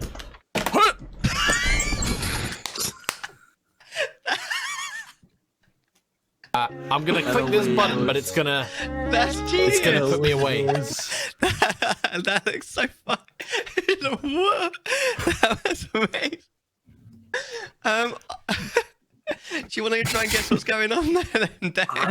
I think there was a bit of malfunction. I think that it was supposed to make it disappear, but it's stuck, and you're like, here, what if I can play around? You know, is that not supposed to happen? I thought that was supposed to happen. I don't know if that's supposed to happen, but it's like, you know, I think he did like the best thing possible was like just play into it. You know, it's like, this has went wrong. Well, that's why, you know, play around with it. What happens then? Because then it could also just be a bit, but it's like, you know, try and see if I jump into it. I love the dedication to the bit. No, exactly. Just fucking eats himself. That's amazing. Is that like? Was that an error? Was that supposed to happen? What's that? Yeah, I don't even know what caused that. I feel like it's, you know, like when you've got OBS capturing like OBS or something. Yeah. Oh, it's just the cascade. Yeah. Yeah. So it's basically that. And it's the cascade. I don't really know how it happened, but like, yeah, basically there's a void in my stream. Sometimes you just got to jump into a hole, you know, see what happens. That's amazing. I got to ask, what is going on with the arms on that T-shirt, my dude? It's floral. It's a Hollister shirt, actually. It's an interesting top. Do you still own the shirt? I do, yeah. I was thinking about wearing it today, you know. Oh, really? Yeah, there you go. I would have been blessed. It's a very interesting top. Yeah. Yeah, well, that's definitely that's a different Polly right there. I love that. That's old Polly. That's like 4 years ago. Wow. Like you can tell I talk different, and I don't think I've ever asked. How long have you actually been streaming for? Oh, I think we're just short. I think we'll be streaming for 5 years in January. Damn. So a fair while now. A long time. Wow. Yeah, for sure. All right, lovely. Let's move on to the next one. This is Freezing Artistic Lark. PJ Sugar. PJ Sugar. Okay. All right. 3, 2, 1. Play that clip. All right. Oh, I know that music.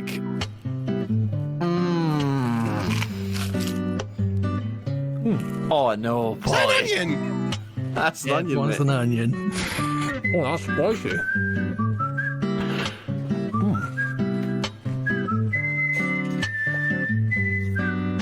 That was fucking half an onion there, man.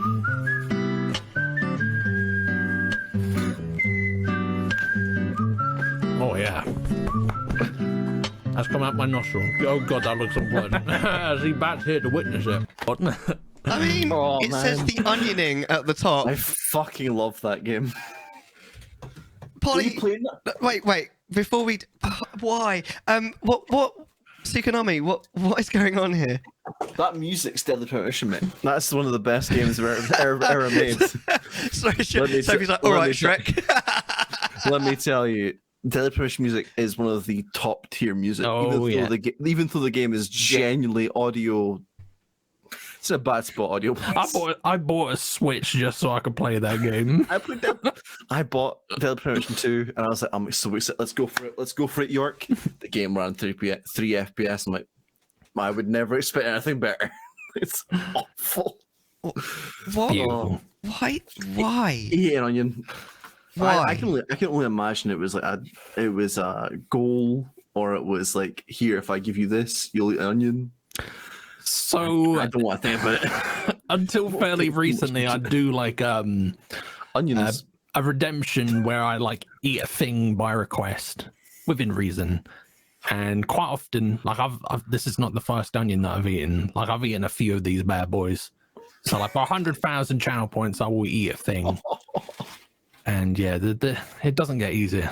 I mean, I like a tiny bit of raw onion. Just a tiny bit though. That is insane. I'm surprised that you took that like a champ, mate. You're like, you got a fucking chunk out of it, dude. Mate. That was half an onion.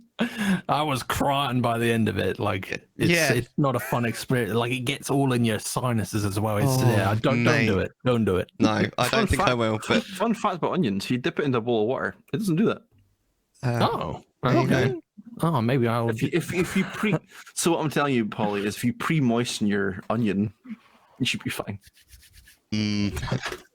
Moist. There we go. We'll move on to the next one.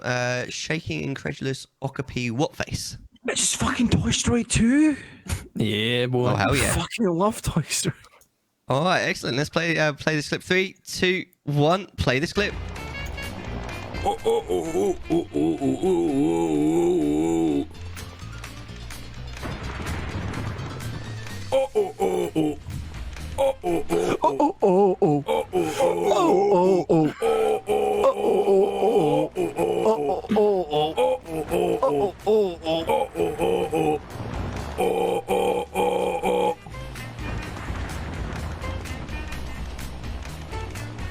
We got this. We got this.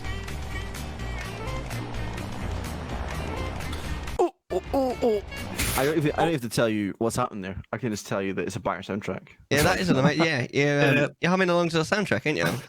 Amazing. Well, I mean, I feel like I'm just like questioning your fashion choices, but what's with the hat, my dude? I don't know. I just like a hat. Every single time we've seen Polly's wearing a hat, though. I don't think he's been hatless. I don't think I've ever seen any streamer ever wear a topless hat. Some people wear hats. Yeah, no, but a topless hat. It's not got a top, is it? It's just it's one of those that's just got the cap. Oh, like a dad cap. Yeah. Like I don't know. I just like it. I haven't seen one of those for years. I like it. Where are you seeing the topless cap? It's just the cap, but he's got his headset on. No. Is it? Oh, is it a normal cap? It's just a normal cap. Oh, it looks like that's your hair. Sorry, mate. It's his headset. Oh no, that's fair enough. It's just a completely normal cap, and I'm just clearly losing my. I'm just clearly losing my mind here. I'm sorry. Have you ever taken the hat off, Polly? Oh yeah. Usually on stream. Oh yeah. Okay. It depends on like whether I'm having a good hair day or not. Like I have worn the hat quite a lot recently because my hair is just sort of like growing. I've been to a haircutter, a barber's, so you know, a haircutter. I feel like we know what's coming, don't we? Take the hat off. Ollie. Oh no, I couldn't take the hat off right now. I'm fucking sweating in here. Take the hat off. Are you sure? Yeah. So, tell you what, Mel and I'll put on hats and you take your hat off. Yeah, you put the hat on. I'll put a wig on if you want. I've got a wig within reaching distance. Only if you take a hat off though. I also have a wig in reaching distance. Right, my hair is just like that's all right. We'll all have funny hair. All right, on. I've got like severe hat hair though. Let me outshadow Mellar. My hair's better. That's right. My wig's, it's a Karen wig.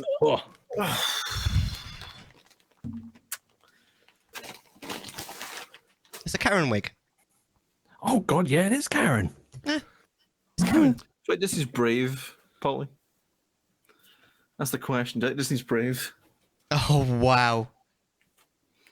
Could you do a line from the film for us? Are you cosplaying as my beard? I am Polly's beard. Lovely to meet you. I'm Polly's beard. What can I do for you? That is a sexy beard. I pull this out whenever someone redeems Scottish Princess because I am Meredith. My original plan was to play Disney's Brave and wear this wig, and then I ordered the wig and I was like, I'm not playing this game anymore. So yeah, I will quickly take it off at one point when my granny comes to that door because it's her bedtime, and as soon as she comes off, that's it. I don't want my granny to see me as a cross-dresser. What can I say? There you go. Amazing. Take it off. Okay. Sorry, I was just feeling a bit. Yeah. I just want to point out that we upheld our part of the bargain, but Polly is not taking his hat off. I took my hat off. Yeah, do you not see it? Get the hat off. Yeah, no, sorry, briefly. I was in a process of getting the wig, but yeah, I saw it. All right. I missed it. There you go. I missed it. What can I say? It's, Wait, hold on. Sorry. Wait, hold on. It's the same hat. I see it now. It's the same hat on the next clip, and I see it now. I see that it's just a normal hat. Oh my god! Yeah. I'm lowpolymisfit. What can I do? To be fair, I'm not wearing a hat in the last clip. I think. There you go. Better not be, or else I'm gonna have. I love the up high cam, by the way. I didn't mention that, the whole like bro thing. I've got a side cam, but it's not quite the same. I love that. Oh, the webcam. Yeah. What do you call it? The webcam. The webcam. Yeah. That's you know. I suppose it's a yo cam because I do it for yos, which is another redemption. Yo. Yeah. Yo. All right, you ready? Which one are we on? We are on. In regards to that last clip, the Toy Story one. Yeah. That has almost 500 views, and I don't know why. Oh, that's weird. The hat, or like I'm wondering if someone shared it on Reddit or something, because like I don't know where those views have come from. That's weird. I love it. Amazing. Can we move on to the next one? Okay. Oh my god, why do I see Boris Johnson? So we got philanthropic, spicy, watercress, strawberry. Yes. And that was like, I've watched it like 100 times. Let's go. All right, should we ready? We ready with this one? Are you ready?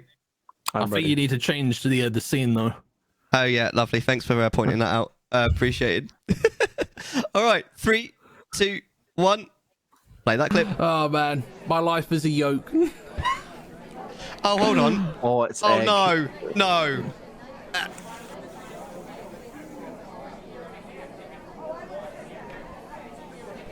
Oh boy. What the hell was that? Oh man. That is not as good as I was expecting it to be. I wasn't expecting much, but jeez.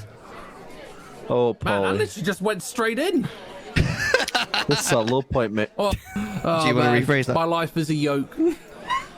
Is that Boris Johnson in the background? It is, yeah. Yeah, we just so happened to be in the same pub. Like, you know, lockdown was a weird time, you know. Yeah, are you having a wee party at number 10? Oh boy. What the hell was that? Did you drive so many miles? I was the one who gave Boris the idea to have that party. So you're welcome, guys. He's no longer in office. You know, It's a secret party. It's a secret party. Don't tell anybody. Oh, mate, that is disgusting. So is this another one of those eat something? It is one of those eats, and that one that was Daffy's doing. How would you rate the egg compared to the onion? Oh, I don't know. I mean, I'd probably choose the egg, but like I had a really bad stomach ache during that stream after eating that egg. The egg. A lot of people do that for like workout routines. They wake up. I can't see why. Did you do the yolks as well? It was only yolks. Yeah, there's white in there as well. Did you? Yeah, no, it's that was 3 eggs in that martini glass. That was Did you do the whole thing? Yeah. That is gross. A man who knows what he's doing. Oh, there you go. Wouldn't recommend. No, Wouldn't recommend. No, don't worry. I won't. imagine it would. Should we go on to the next one? I think we should. All right, this one is called. I don't think we need to be. I don't think we should be yoking around any more than we need to be. Ah. That joke was excellent. Oh. Cracking humor. Oh, I know. Cracks me every single time. Pretty princess.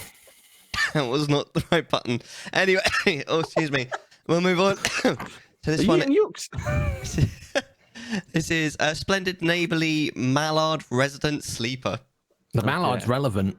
Oh, really? Well, there you go. Right, are you ready for this one? Of. Yeah.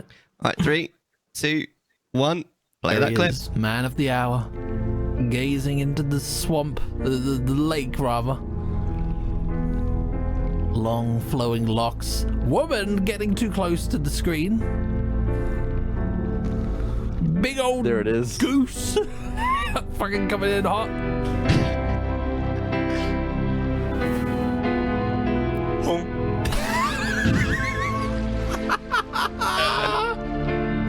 Clip it.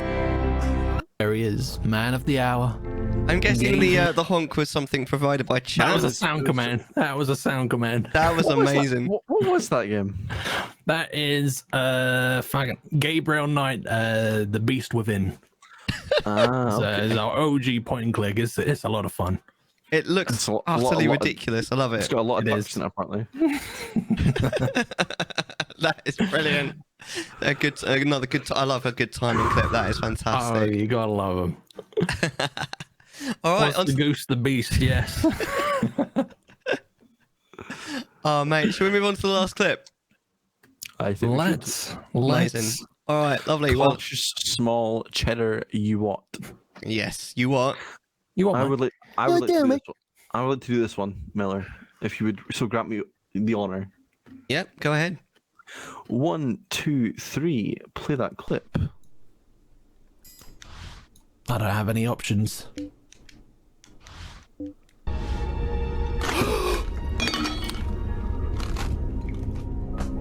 Oh shit. I just knocked a drink over. Fuck a doodle do. It's getting on my desk. It's getting on the desk. Fuck a doodle do. Hurry up. Oh shit on the bloody thing. You heard the ice. It's fine. It's fine. Just get that away. Get that away. Oh no, don't put it there. What the hell was that? Alright, one moment.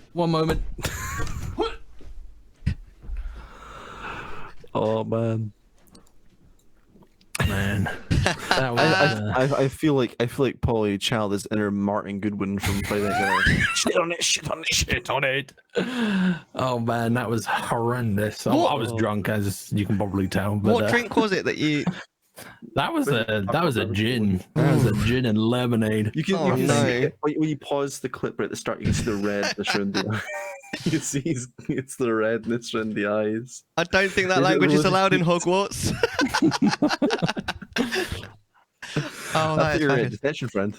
Is that really a Blue Yeti that you use? Did you say, Low Poly? Oh, not in that one. Not in that one. All right, because that's good sound quality right there. No, that's what do I use now?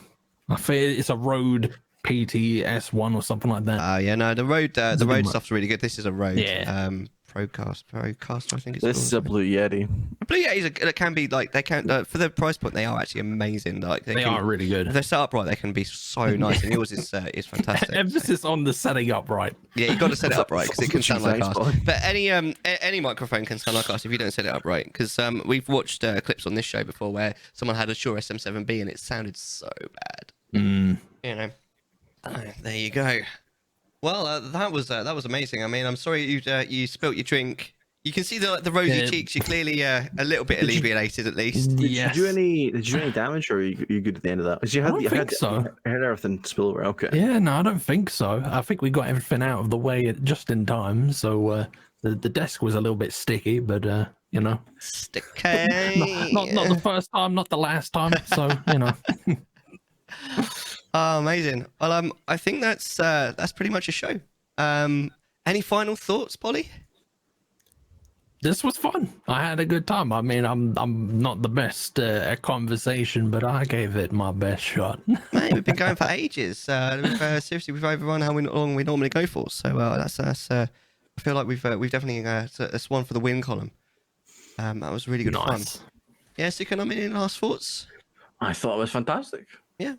I thought it was really good.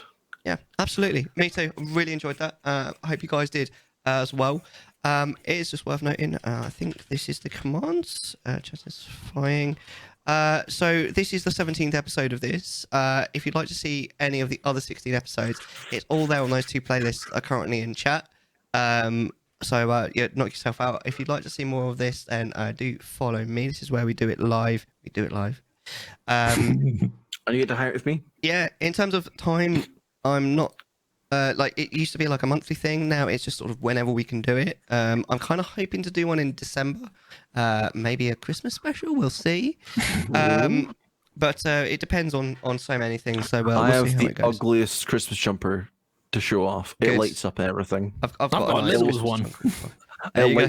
I also from the middle aisle, from the middle aisle, Polly, the middle aisle of goodness in Little.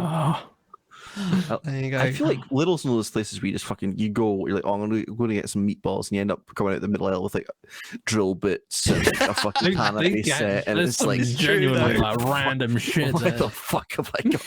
A whole birthday cake. Here are flip flops. Like, what? I've got a surveillance camera. It's from the shop. Oh mate, no, seriously, thank you so much, Polly. It was so much fun. It's been an amazing pleasure. guest. Thank you for having me. This was a lot of fun. Yeah, You're a lovely seriously. chap. You're a really, really nice chap. Yeah, I really appreciate it. And thank you, Sukonami. Thank you, Deck, for course, yeah. being always an amazing co-host. I really appreciate you. So thank you so much, mate. And yeah, thank you everyone for watching. I really appreciate you all. Obviously, you know, the classic, subscribe and press that bell or whatever on YouTube. Don't forget to press that bell so you get updates on when a new video goes live and all that stuff. Link in the comments. Yeah. Let's comment and subscribe. So hopefully we'll see you guys. Probably, hopefully in December. Yeah. Thank you very much, everyone, and we will see you next time. Bye for now. Smell you later. Chattisfied.